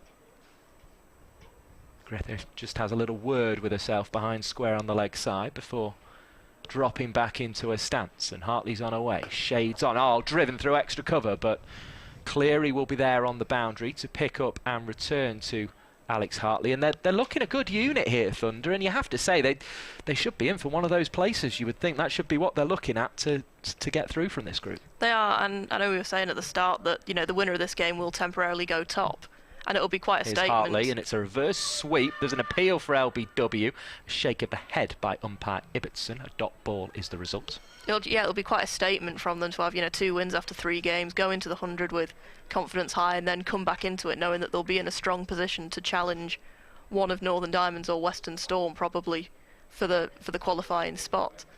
Here's Hartley bowling outside the leg stump, turned away on the leg side this time by Carr, who's happy with the single. 48 for 2 from the 8, so quite a slow over there. But I mean, they've got all the ingredients, haven't they? You've got the former World Cup winner in Alex Hartley, you've got Kate Cross coming back from international cricket, you've got an overseas in Piper Cleary, and you have the informed batsman of women's domestic cricket in Emma Lamb, plus other good contributors. Turner's contributed in the win over Northern Diamonds. You've got Jackson, who was very good against Ireland with 4 for 15 the other week. Hannah Jones coming back into the attack now from the Jimmy Anderson end. It is, and I think this is the first game of the season in both competitions where they all look like they're clicking, they all look like they're on it.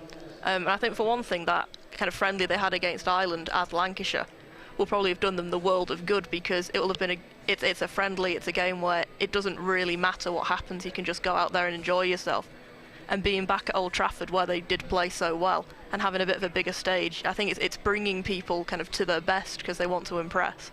And these are big occasions for places like Old Trafford that are going to be hosting games in the 100 as well. To get these double headers right, they've had a look at 2 of those, and it's benefited their women's team as well. So here's Amara Carr. I'm sure many will be looking at maybe the likes of Ireland and Scotland. Can we get a few more games? As this one's dabbed into the offside. Hartley comes around with the fielding, and it's back to Jones for the loss of just the single, which brings Griffith on to strike. 49 for 2 the total. I was just checking, they hadn't got the 50 there sneakily without me noticing, but they didn't. I was fearful for a moment as Hannah Jones have come from, well, she plays a cricket just down the road in Didsbury, as this one's played down the on side of the wicket. I'm sure plenty of them watching as the ball's returned just for the cost of the single, and the 50 is up for the Sunrisers, so they're making their way towards that mammoth target of 187, but they need somebody to go very, very big very, very soon, you feel. Will it be Amara Carr? She's facing Hannah Jones from the Anderson end. It's driven down the offside of the wicket, but long off and long on are back, and there is just the 1 run on offer, and that's perfectly fine for the Thunder. 51 for 2. You with Mike Perkins and Elizabeth Botcherby, who's watching on as Jones turns again. A couple of spectators walk past down the little gap between the hotel and the old pavilion at the Jimmy Anderson end. Jackson a little frustrated she doesn't pick up clean, but it only costs a single. 52 for 2. Are these 2 doing the right thing here, just ticking, or does somebody just need to just go and try and have a whack and see what happens? Get Elizabeth Botcherby's thoughts after this ball as Carr tries to have a whack. Doesn't quite get much of it. She just had to lift it in the end over the top of Jackson, whose spikes don't seem to be doing the job she maybe wants them to do there. 55 for 2. It is actually, there's a little bit of moisture out there as well, which is rather unusual. Yeah, does somebody really need to just go there? There was a bit of intention from Carr picking up 2. I'm not sure, really. I suppose it's one of those games where even if they lose it, they'll be able to take lots of positives from it. So I think they'll be happy to just, you know, build partnerships, let people have a bat. Well, Amara Carr's the sort of person who, as I say, we know she's had a 99. She gets another one there to take her on to 12, 55 for 2. And you feel her batting well in T20 cricket is going to be vital to the Sunrisers. And when we pick up after the 100, they will be looking to, and obviously these sorts of players will be playing in the 100 as well, of course, but when we pick up after the 100, then Sunrisers will be looking to almost carry any momentum that they've got from that competition and get a win over Northern Diamonds. Yeah, and I know they, the first match they won against Western Storm, and then they lost against Northern Diamonds, but the Northern Diamonds defeat was a game they could take quite a few positives from, because their middle order did quite well to, dig them out of a hole. So I think, again, while they'll probably be disappointed to have been hit for 186, for one, you can't really plan for Emma Lamb having a game like that. It's the sort of thing you kind of just have to take your hat off to and be like, fair enough.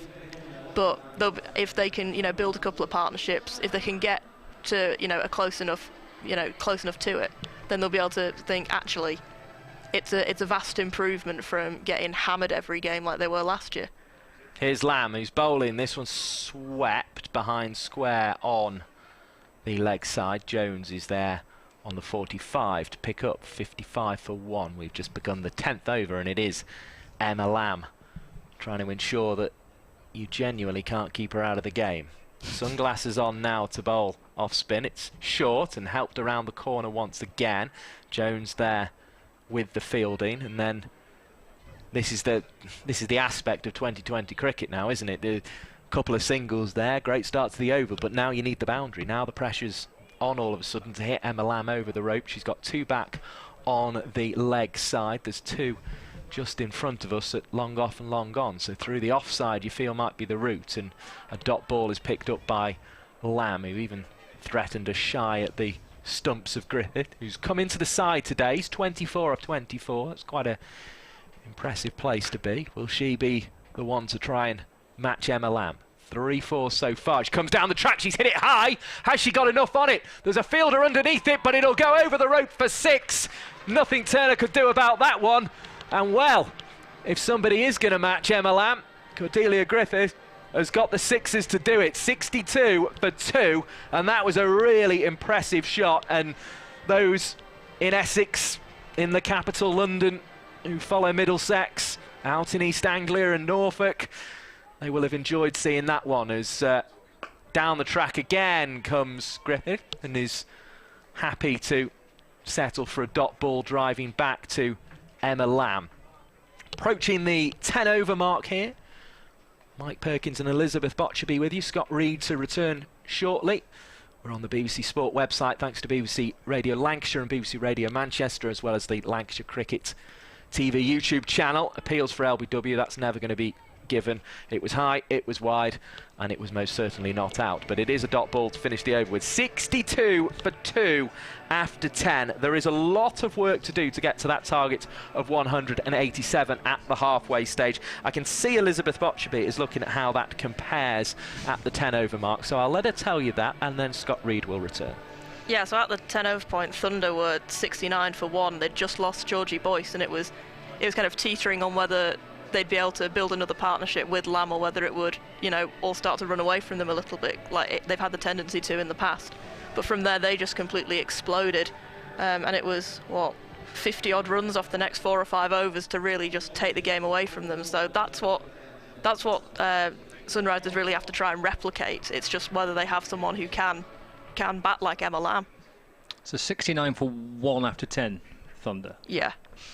Here's Cross in and bowling. That's Carr off the back foot, just driving up towards mid-wicket. There's no run. So with one batter pretty set, Griffin 30 from 27. Not a massive difference between the 2 scores. Could still have a bit of fun here, couldn't we? Yeah, it was just that kind of 11th over that Woodhouse bowled that went for 18 that really, I think that just turned the tide of the game completely. Cross bowling.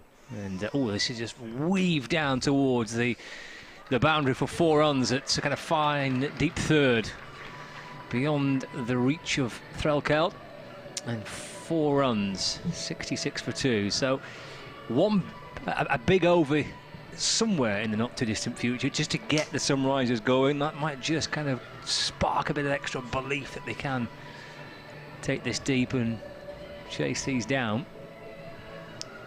66 for 2. Carr on to 17. Here is Kate Cross from the Anderson end.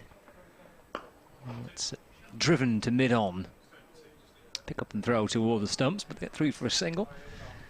Carr moves up to 18. This one moves on to 67 for 2. Griffith back on strike. 30 from 27. Feel like she's got to be the one that's going to go here and try and match something similar to Lamb.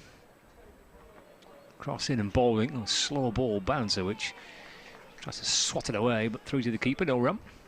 I suppose it's probably a little bit frustrating for Cordelia Griffith that this is the last kind of round of Charlotte Edwards Cup ones before we go into the 100, you know.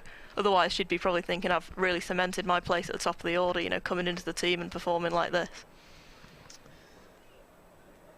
2 balls left of the 11th. And Cross back to the top of the mark, receiving the ball from Alex Hartley. Comes back in towards us. It's driven to mid-on. It's cut off well, actually. It's clear, I think, coming round from mid-on to stop the ball. Get through for 1 though. 68 for 2. 1 ball left of the over. 119 needed. 55 balls left. Target of 187 for the Sunrisers is a monster total to chase. Just how deep can they take it? Cross balls and Carr spins around and tries to scoop the ball over her shoulder. Doesn't get any contact with it. Through to the keeper, and there's no run at 68 for 2 at the end of the 11th. Yeah, and Mike's just pointed out that Cordelia Griffith has signed for Manchester Originals for the 100. So provided that's not one of the squad changes that's happened, then I suppose Kate Cross will be quite enjoying what she's seeing as well, from a kind of the 100 point of view at least. Just getting acquainted with a new home then. Yeah.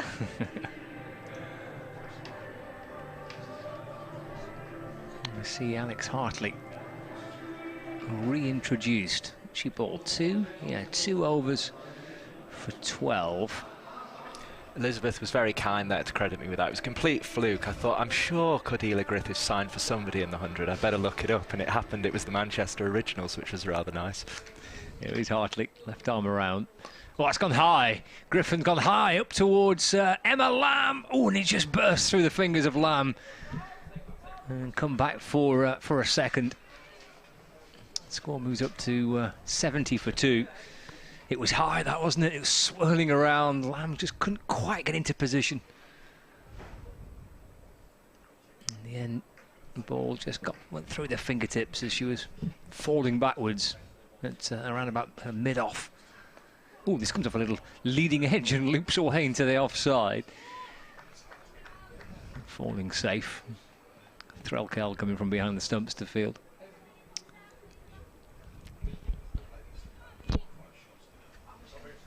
Remains on 33. Little change to the field. Looks like it. An extra body inside the ring on the offside. Kate Cross coming from mid-on to a short, wide mid-off position. Forward in defence. Got Griffin pushed back towards Hartley. No run. So there's 4 fielders inside the ring on the offside.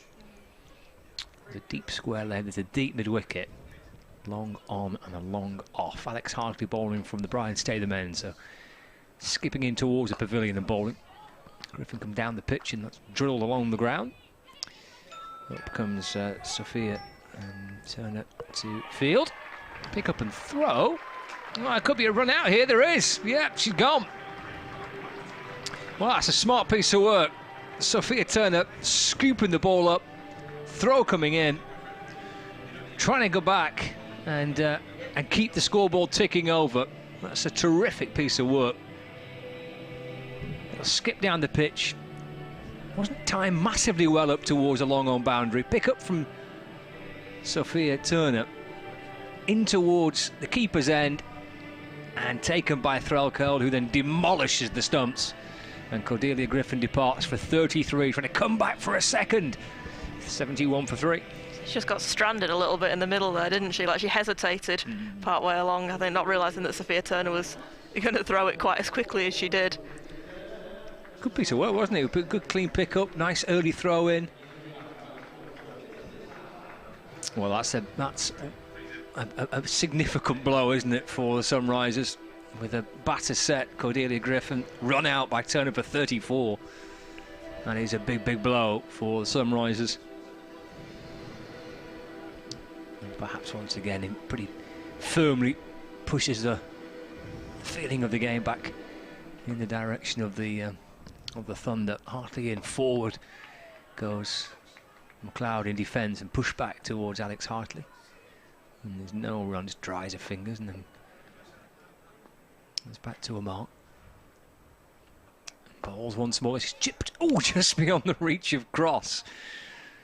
They want to come back for two, they do. Wasn't too far away from getting fingertips on that, Kate Cross. You know, kind of cartwheeling up and her hands stretched up above her head. Couldn't quite get a hold of it. So a couple to end the 12th over, 73 for 3. And I have to say, I think I enjoy everything about Alex Hartley's bowling action. I think it's one of those bowling actions that's just so kind of mysterious to watch. Her hands just it's so unorthodox and just an absolute pleasure to watch, I think. So Khan 18 from 18. Well, I suppose for the Sunrisers, got to try and take this as deep as they possibly can, and there's always things to be personally gained, isn't there? And you're never quite sure. Seen so many T20 matches look like they're heading in one direction and they can change pretty quickly, but they've got to find a couple of big overs here, haven't they, to get that belief back into the two batters out there, and indeed those to come. Yeah, and it's always a good test as well, I think, just to see what you are capable of against a bowling attack that does include Alex Hartley and Kate Cross and Sophia Turner. It's off the back foot by Carr, just driven down into the offside, picked up by Daisy Mullen, an extra cover, no run. Yeah, it's a bowling attack, certainly even without Sophie Eccleston. It's still an enormous amount of quality in there, a lot of experience. Of course, at the very top level in terms of Kate Cross and Alex Hartley. Cleary bowling, that's clipped away through the onside to the right of Lamb at mid-wicket. Oh, and that's cut off really well by Laura Marshall. Well, that's a terrific piece of work. Actually going to come back and run a third here, but that's good. That's good fielding. Even when your team's in a position of real strength, dive comes in, scooping the ball up. Oh yeah, that's excellent work by Marshall, saving a run. The full kind of dive to make sure she got her fingertips on it.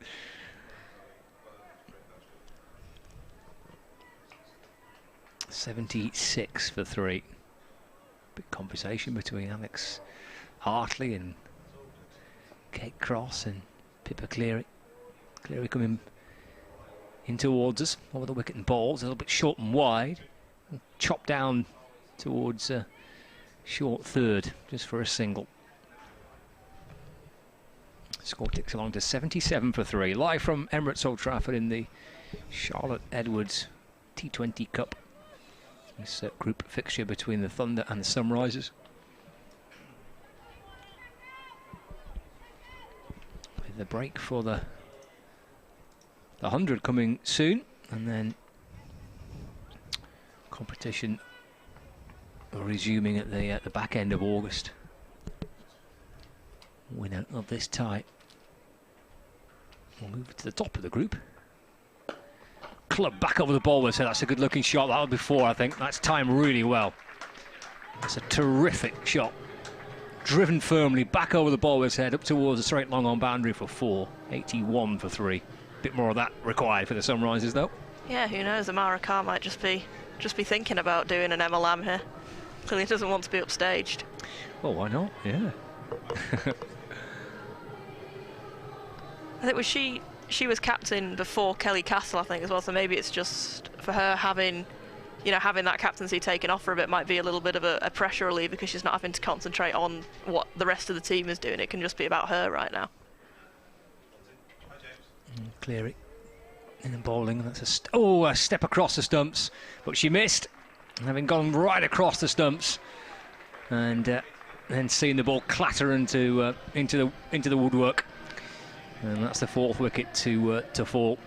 81 for 4. Bales flicked off of the ball, strikes somewhere up kind of top end of middle stump. And 4 down now, 81 for 4. I can only apologise to Amara Carr. Yep. Done exactly the same to her that we did to Georgie Boyce, I think. I'm trying to take some comfort that no matter what we say up here, it doesn't have a direct hit on what goes on outside, but it is uncanny, isn't it? How these things can happen. It doesn't always feel that way. No, it doesn't. You're right. 81 for 4. The Sunrisers. Been a good day at Emirates Old Trafford for the Thunder. Kelly Castle, the skipper for the Sunrisers, comes out. And the team in all sorts of bother, but I'm sure determined to try and take it as deep as possible. It's a mighty big equation. 106 required, 43 balls left. Duckworth Lewis Stern figure is 112 at the end of this over, so they're edging further and further behind. Cleary bowling, but down the leg side, well stopped by Threlkeld. By Hartley singling a wide. And the score moves on to 82 for 4. It's the final ball of the 13th over. Castle, little tap of the bat. And Cleary comes back in and bowls, and it's driven through extra cover. Probably just for 1, I would think. Yeah.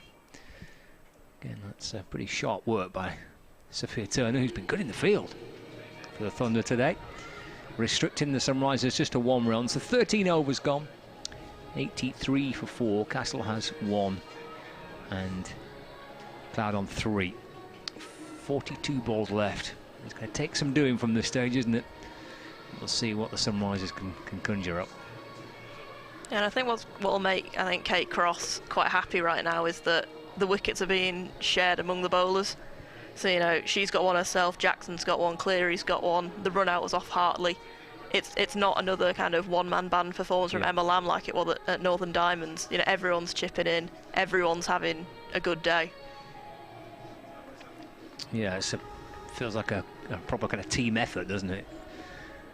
Fielding's been good so far. Here's Lamb to bowl her 3rd over, looking for a first wicket. And she get her first wicket as well. It took some time. Big appeal for LBW. It's on the sweep as the Sunrisers skipper. And umpire Bright reckons that's going on to clatter into the stumps. And Lamb celebrates her first wicket of the game on the back of that brilliant 111 she got with the bat earlier on. Castle, LBW for 1, 83 for 5. Yeah, and this is, I think, a crucial moment for Sunrisers, because against Northern Diamonds at the weekend, it was Catherine Speed that came out with Joanne Gardner and really, helped them get from a poor position to a respectable total. And she's finding herself in a similar situation again today, where it's 83 for 5. There've been 3 wickets in 3 overs, and she's going to have to do a little bit of a rescue job as well. Because if they can get to 130, 140, they'll think on another day, on a day when Emma Lamb doesn't hit every spot she goes for, we'd have been in with a really good chance today. 83 for 5 as it stands. There's Catherine Speed, new batter. Lamb 1 for 11. Comes in and bowling right time over the wicket to Speed. He goes back and pushed back along the pitch. Took some time for umpire Pratt to give that out, but I think she was just toying with Lamb. I'm going to give it out, but I'm going to make you wait for it a little bit longer. Speed goes back, plays it a little uppishly, scooped over mid-wicket. Get through for 1. Score moves up to 84 for 5. Speed moves on to 1.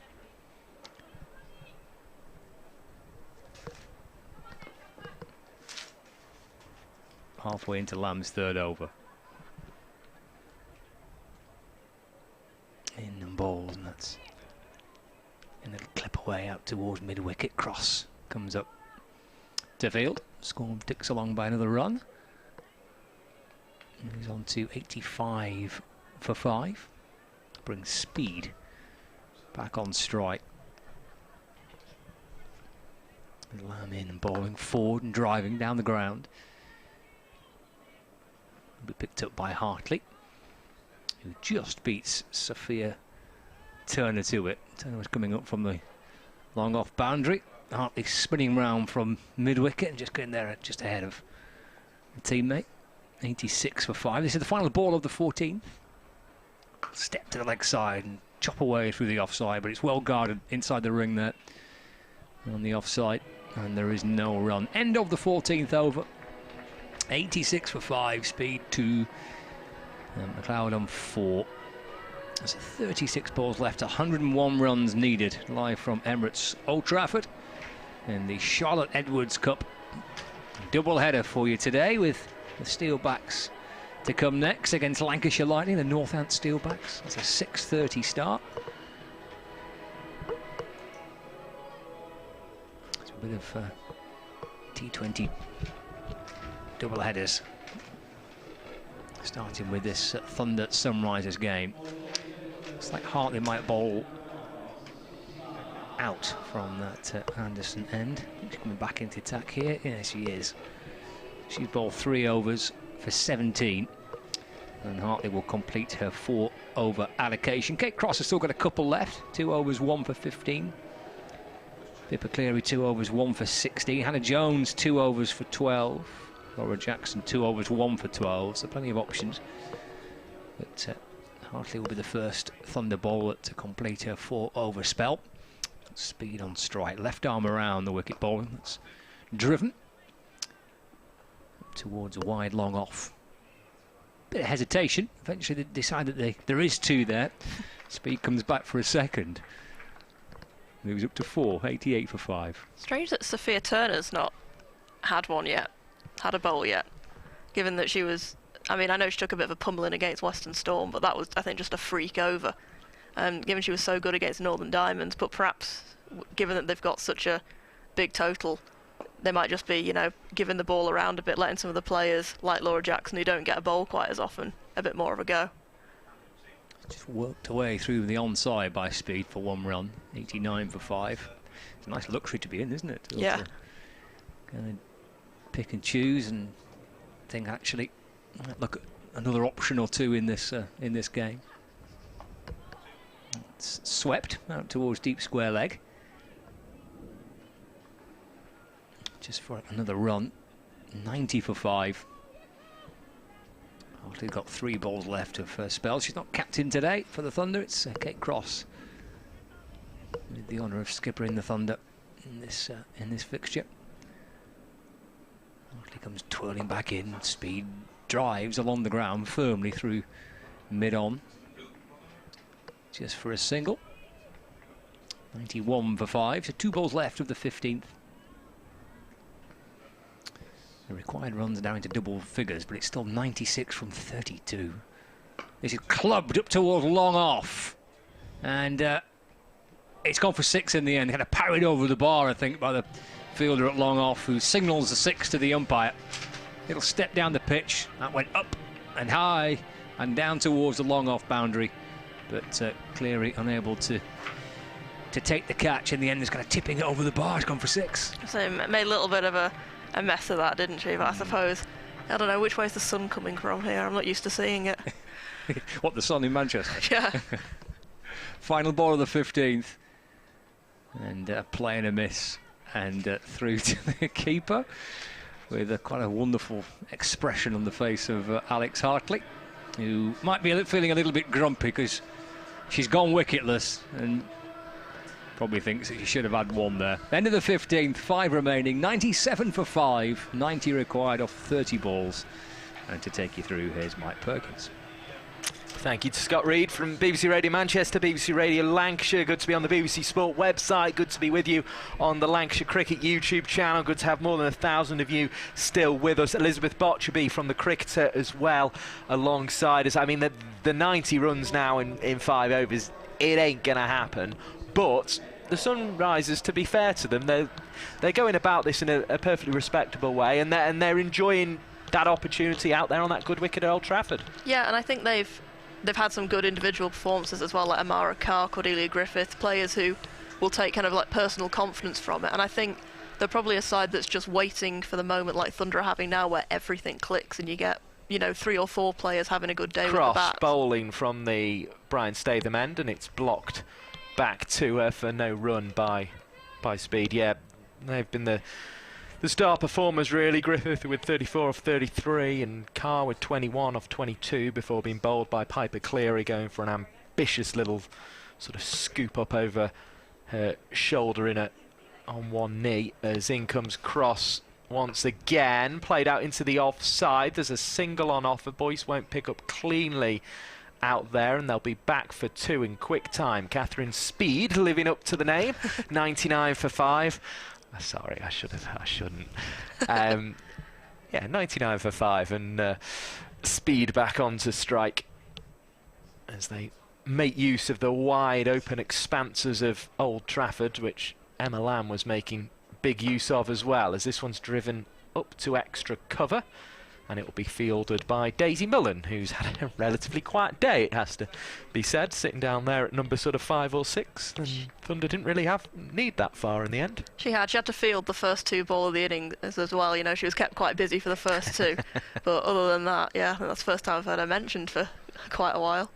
Here comes Kate Cross, bowling right arm over the wicket. It's dabbed away behind square on the offside, as there's again, Speed's going to have to be quick, and is quick, to get back to the striker's end for another 2, and it brings up the 100 for the Sunriser. 101 for 5 in the 16th over. It's not going to be adequate when you need another 86 to get to your total, but they, as you say, Elizabeth Botcherby, will have taken plenty from this, despite it looking like being a very heavy defeat indeed.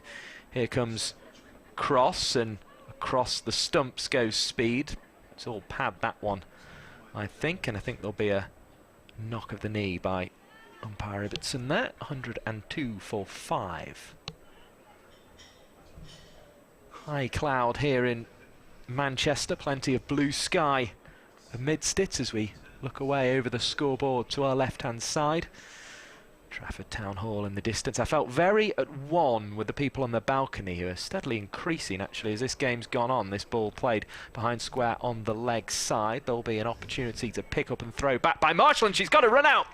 Well, that's fantastic from Laura Marshall. They were almost a little bit like with Griffith's dismissal, obliged to take the 2 in the situation really, and Laura Marshall, at first I thought it was just a routine bit of fielding. She was just trying to get it back in over the stumps, but the throw was so accurate that she got it right on target over the top of the stumps, and Threlkeld, who's had an excellent game with bat and with gloves, has taken the bails off. 102 for 5, and Lissy McLeod must depart for 11.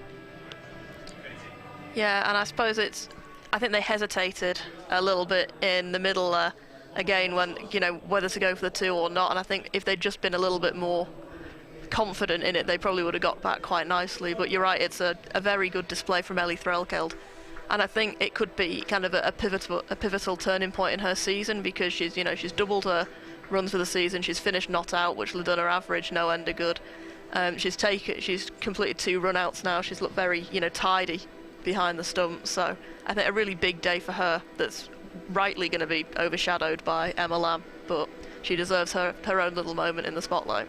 As does Laura Marshall, actually. She's been fantastic in the field today. Another one who hasn't been required with the bat, but she did that piece of fielding out on the boundary to sort of the left-hand side as we look at the Brian Statham end over to the mid-wicket boundary, as Speed will look now as she's going to be joined by Mia Rogers for the start of the new over, and ended up in a almost starfish shape on the floor as she tried to avoid them. I thought, oh goodness, she's made a brilliant piece of field and then touched it as she's gone over the boundary, but actually she had the presence of mind to then sort of almost like she was playing one of those games where you don't want to set off the electronic buzzer to not touch the ball, as Jones comes in and speed drives back to the bowler, and that will be a dot ball to start the latest over from Hannah Jones. It is her third of the innings so far, and she's delivering another ball into the pitch. It's going to be dabbed away by speed. There'll be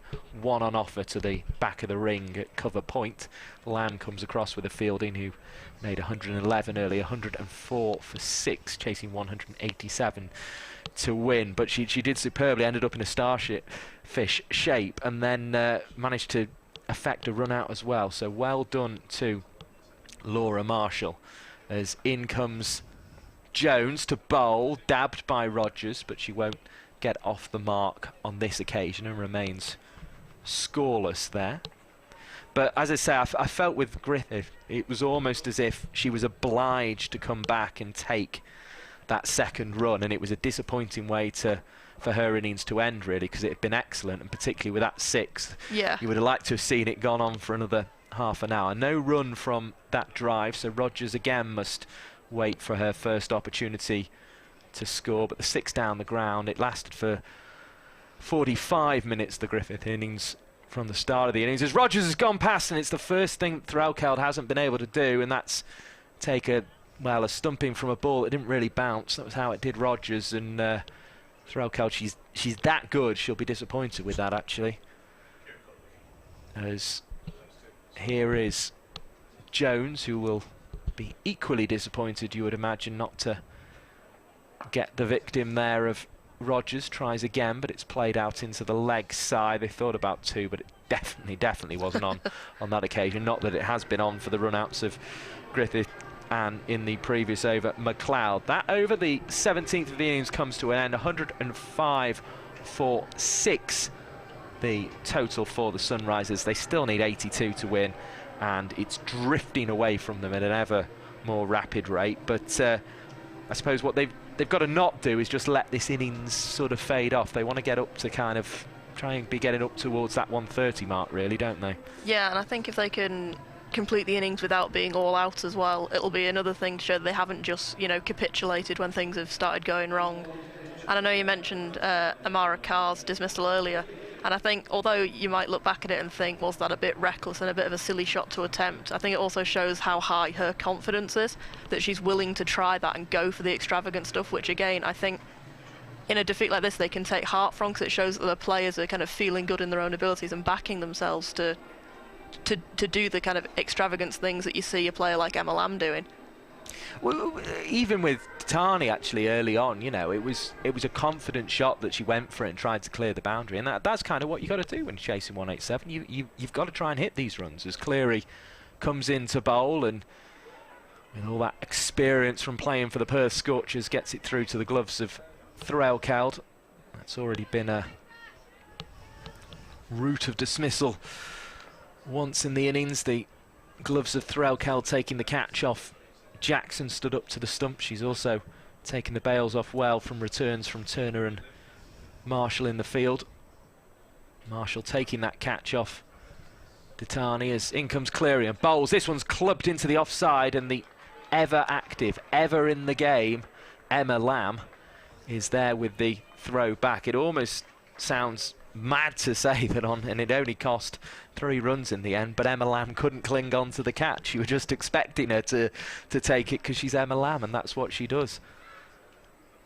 Terrific entertainment earlier on. If you weren't with us on the BBC Sport website or the Lancashire Cricket YouTube channel, 111 from 61 balls from Emma Lamb, setting things up superbly for the evening, both here at Old Trafford, as that one's dabbed down the offside for no run for the game between Lancashire Lightning and Northamptonshire Steelbacks in the Blast. Both those sides will be in need of the win for that one, but also ahead of an international game later on this evening at Northampton, back in Northampton. So plenty of crossover this evening, and that's a crucial one-day international, with the one-day series having gone 2-1 to England and the test points split, so just 2 points separating the sides in that series, as another one is added to the total. 107 for 6, still 80 more required for victory, and just the 14 balls left to get them, which is a mathematical impossibility, barring some horrendous number of no balls and wides. Cleary is far too experienced to allow that to happen, and she might get a wicket here. Lamb is under this one, no mistake this time. Emma Lamb taking the catch. Rogers caught at extra cover on the back of the ring, just failing to get the distance on it required. And Mia Rogers is the latest sunriser who has to trudge back to whence she came for just the 2 runs. And she will be replaced in the middle by Gayagole. And 107 for 7 is the Sunrisers score. And there's a smile back on Emma Lamb's face, and why not? She really has just been everywhere today, hasn't she? You know, in the field, with the bat, bowling nicely. Yeah. I mean, it was nailed on from about the 13th over that she was going to get player of the match, but I think she's just increasing her credentials with kind of every ball that passes. As I say, the smile's back on the face. She bats, she bowls, and she even takes the catches when she has to. Emma Lamb, Preston's finest at the moment, and she's doing a terrific job in the Charlotte Edwards Cup, the first century of this particular competition. There's no chance of getting that one. It's hit over her head out towards the extra cover boundary. Round comes Daisy Mullen with the fielding, active as ever out there. Doesn't prevent 2 being taken. 109 for 7. Gole, the new batter, to the crease, partnering speed. To say that they're still leaving themselves in with a chance. Another sort of 12 runs here would take them up nicely into the mid-120s, maybe even looking 130 if they can get a real push on a good wicket. What's been a wicket that's played well throughout.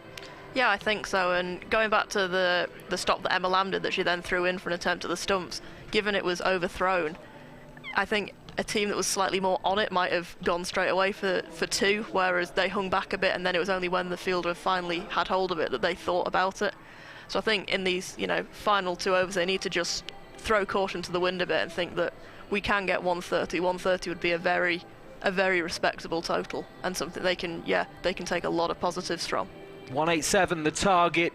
Sunrisers aren't going to get there. Of course, there is the aspect of bonus points as well. They will try to get it up, but I think they're going to struggle to get to the 75% of the total even here, as this one's clubbed over the top. No, into the hands of Piper Cleary at extra cover. The Western Australian, the tall Western Australian, was able to just take a couple of paces back and catch it on her right shoulder. And the over starts with an easy catch. Emma Lamb it is again, into the action with the ball and getting the wicket of Gole. First ball caught by Piper Cleary. Well, fair play to her. She went for it. She clubbed it. She's one of the last 3 batters to come out to the crease. Patel will be the next to make her way to the middle. She gave herself room. She played the right shot, just purely executed in the end. 109 for 8 the score. And it was just the coolest catch, I think, of the day. Just, didn't even bother putting her body behind it, knew she'd just be able to, snatch it out of the air. Very nicely done from Cleary there.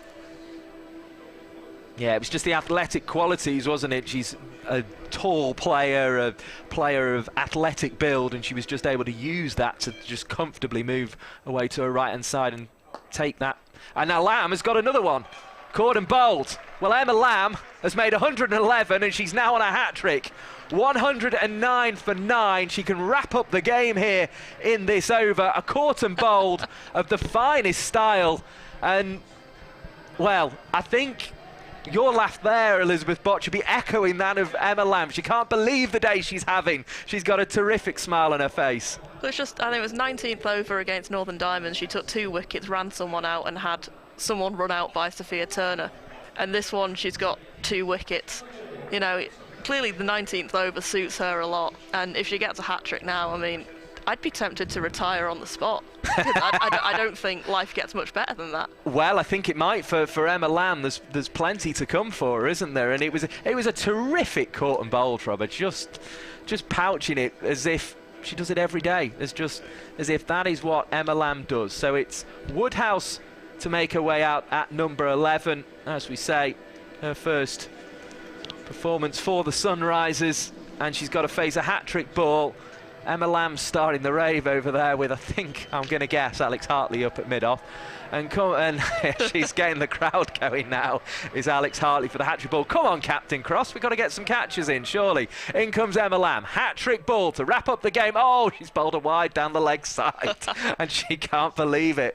Well, that was a little bit of an anti-climax. 110 for 9. There's 5 in the ring. The rest of the field is back mainly on the leg side as Woodhouse has a swing at one outside the off stump. Dot ball into the gloves of Threlkeld. 2 wickets in 2 balls from Emma Lamb, sealing what is an inevitable victory. And how has that one missed? Well, it's just gone through outside the off stump and just missed by a whisker. Emma Lamb enjoying every moment of this game, and right she should, as she bowls to Woodhouse, who'll be off the mark here. Good for her, knocking it into the leg side and picking up a 1, and the number 11 is underway. It's got ever so slightly untidy from Thunder here. Now, such a team of high standards it's felt in this game that they'll want to just keep control of that, but they've been absolutely brilliant. They've been led by this bowler, Emma Lamb, with the bat. She's picked up wickets now with the ball. She's going to be up in the charts on those, you know, with a 4 for and now a 3 for here today in the first and the third game of the competition. She's also made 58 in the first game, 111 today. Appropriately enough, the Sunrisers' score is 111 for 9. They've whipped out Neil Diamond, which is always the sign that a T20 game is nearly done, ladies and gentlemen.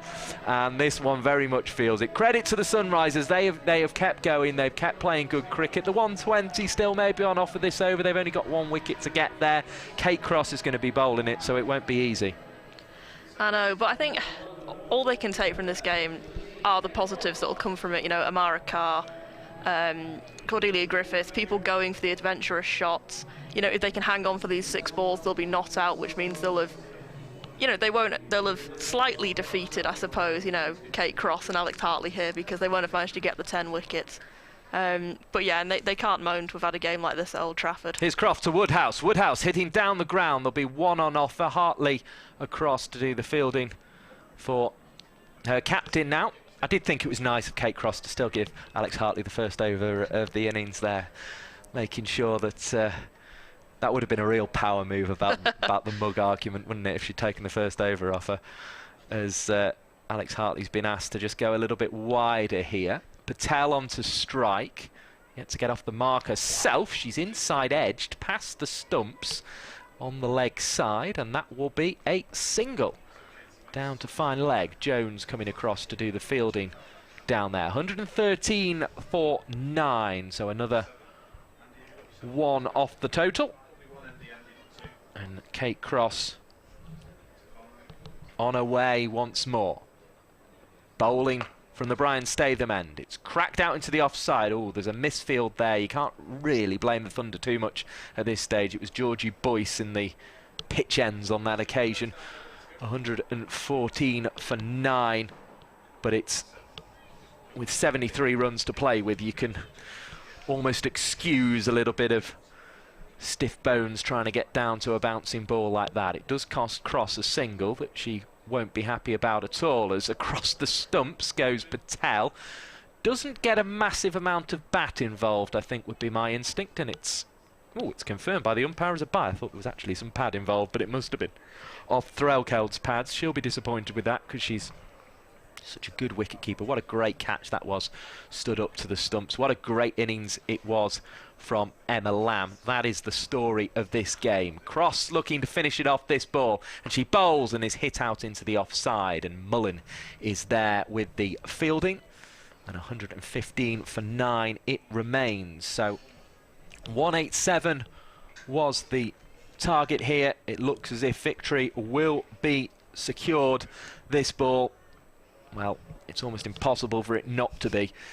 It would take a horrendous run of extras that Kate Cross, I think, is almost incapable of. Bowling the last ball here, it's going to be hit in the air, it's going to be all out. Alex Hartley takes the catch, she sticks a roll in for good measure. 115 all out, the Sunrisers, from the last ball of the game. It's victory for the Thunder by 71 runs, and what a performance that was from them. They were very, very good with bat and ball. In particular, Emma Lamb was very, very good with bat and ball. 111 from 61 balls, including 11 fours and 3 sixes. She then just thought, you know what, I'm going to chip in with the ball as well.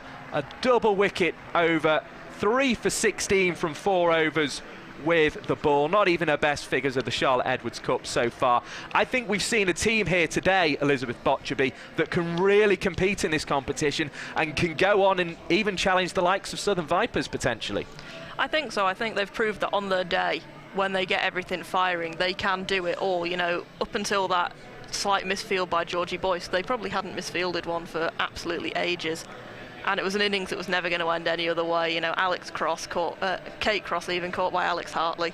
It was, you could have scripted that was going to be the way that over was going to go, and fair play to Thunder. It was a great all-round performance. It was. More to come on the Lancashire Cricket YouTube channel. Thank you to everybody who has been joining us on the BBC Sport website as well.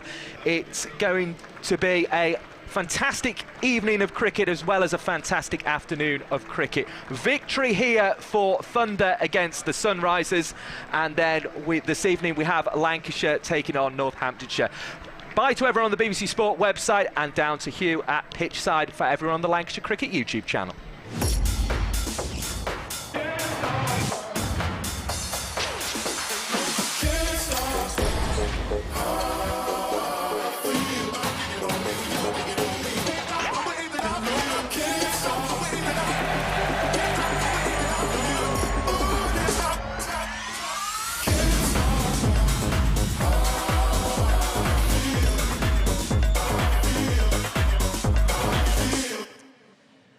And so the Thunder have a comprehensive victory by 71 runs in the Charlotte Edwards Cup match. That was the first of our double header here on Lancashire Cricket TV.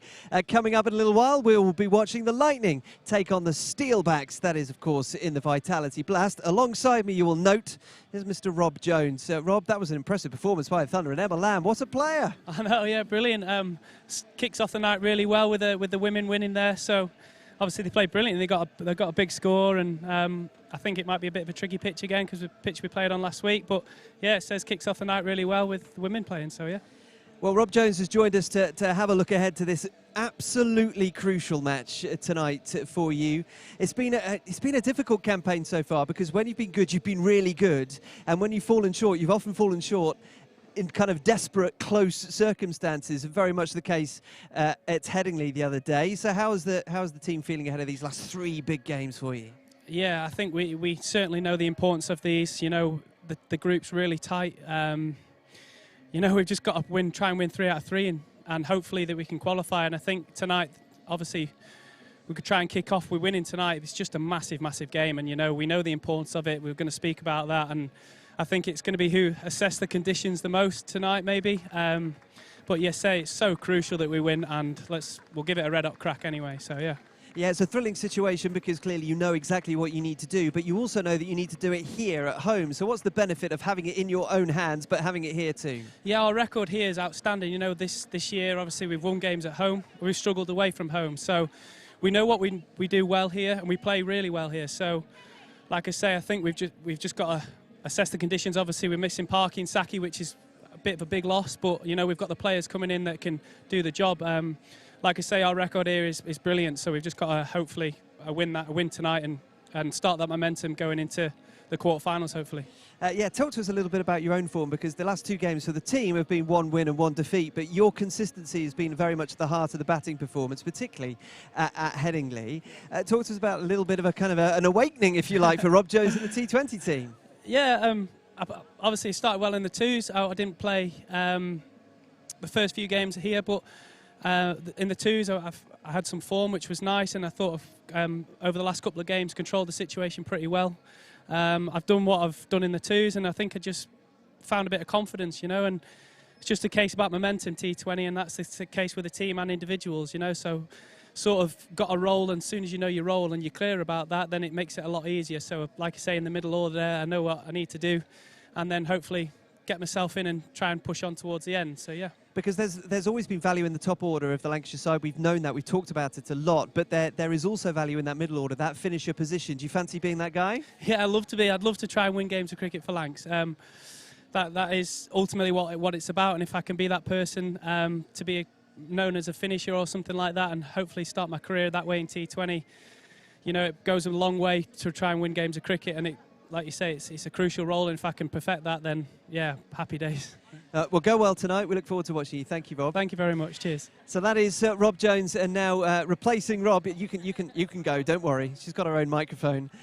Never before, there you go, Emma. Never before have we had quite such an outstanding player of the match to celebrate. But Emma, I'm gonna read you a list of things, and you can be bashful as you like. Emma Lamb has joined us to talk about 111 not out off 61 deliveries, 3 for 16 and 2 catches if you include the caught and bowled. That's a good day's work. Congratulations. Thank you very much. Yes, very good day.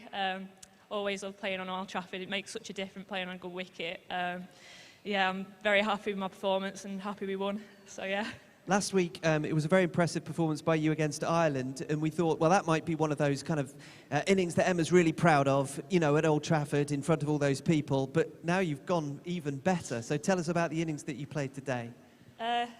Yeah, I think, to be honest, me and Boise, my other opening batting partner, struggled for the first 6, so we really struggled to get going. But then after we got to like 20 odd each, it felt so much easier. So once we got ourselves in, it kind of felt easy, and I just like timed it well. It just came off. So yeah, it went well today. Can't really say anything else. Well, I think everybody who watched it will absolutely agree with you. Yes, I think you were basically a runner ball up until about 24, 25, and then an extraordinary acceleration. Did it literally just click? Because there was a sense, I think your second 50 was off just 22 deliveries. Everything was coming out the middle of the bat. Yeah, I mean, once I got 1-4 away, it just felt so much easier, and it definitely just clicked and came off the bat well. So yeah, I played with ease after that 20 odd runs I got to. So yeah, good day. And the confidence as well. The odd occasion you'll chance your arm on a delivery, might not be there to hit, but you have a go at it anyway, and it comes off. That must just help it flow from thereafter, because you're thinking, well, if I'm getting away with that, sometimes I can just keep going and going and going. Yeah, I think in T20 it's good to like manipulate the field and try and play 360. So if you try and do that, then you've got every chance of scoring runs. So yeah. Sure. I know you've hit a century before in 50 over cricket. You've hit a century before in T20 cricket. This is your first in the colours of Thunder. Is that your best innings, would you say? I think so, yeah. It's a terribly difficult question to ask, isn't it? You've got to think of every single innings you've ever played. But generally speaking, do you feel best after that knock? Yeah, I mean, it's even better getting it here, getting my ton here, because that's the highest score I think that a female cricketer has scored playing at Old Trafford. So that makes it even more special for me. So I'm just really happy with it, yeah. First century in this competition. I know it's a new one, but it's the first century in the Charlotte Edwards Cup. And just finally, we should mention the bowling, because I know that even though you've contributed extraordinarily with the bat, you must get great joy contributing after you finish batting with the ball. You were on for a hat-trick, and I don't know how many times people have scored a century and then taken a hat-trick. I need Google for that, but that would have been an extraordinary achievement. I know, imagine if I bowled it straight, that third delivery. But it's a wide down the leg side, Emma. Yeah. But you must be proud of your bowling too, because that's always going to be an extra string to your bow. Yeah, I think at the moment I'm an all-rounder, so that makes me different to a lot of people nowadays. So yeah, it's really good that I can contribute both batting and bowling and put effort in and make the game different in that way. Well, I'll be honest with you, a lot of people here have seen a lot of innings by a lot of people at Emirates Old Trafford, but that may well be one of the more extraordinary ones that they have ever seen. So congratulations today, well done. Thank you very much. Emma Lamb, ladies and gentlemen, it's been a wonderful opportunity to watch Emma bat, and long may she bat like that in the colours of the Thunder as well. So as we look forward to our second match of our double-header, we are in a position where we are able to look forward to Lightning against the Steelbacks. That is to come, a 6:30 start, rather fittingly, the sunshine has just come out to welcome that second match. So it's to come a little bit later on. If you are watching throughout the world, remember, if you go to lancashirecricket.co.uk/store, click on the Foundation tab. Between now, maybe in the second game, you might have an opportunity to win a signed Lightning shirt. It is our virtual draw that's taking place throughout our doubleheader today. That's your opportunity to win a very special prize. And talking of special, when we rejoin you at just before 6 o'clock UK time, we will have alongside us an incredibly special guest. Don't go away, we'll be back a little bit later on.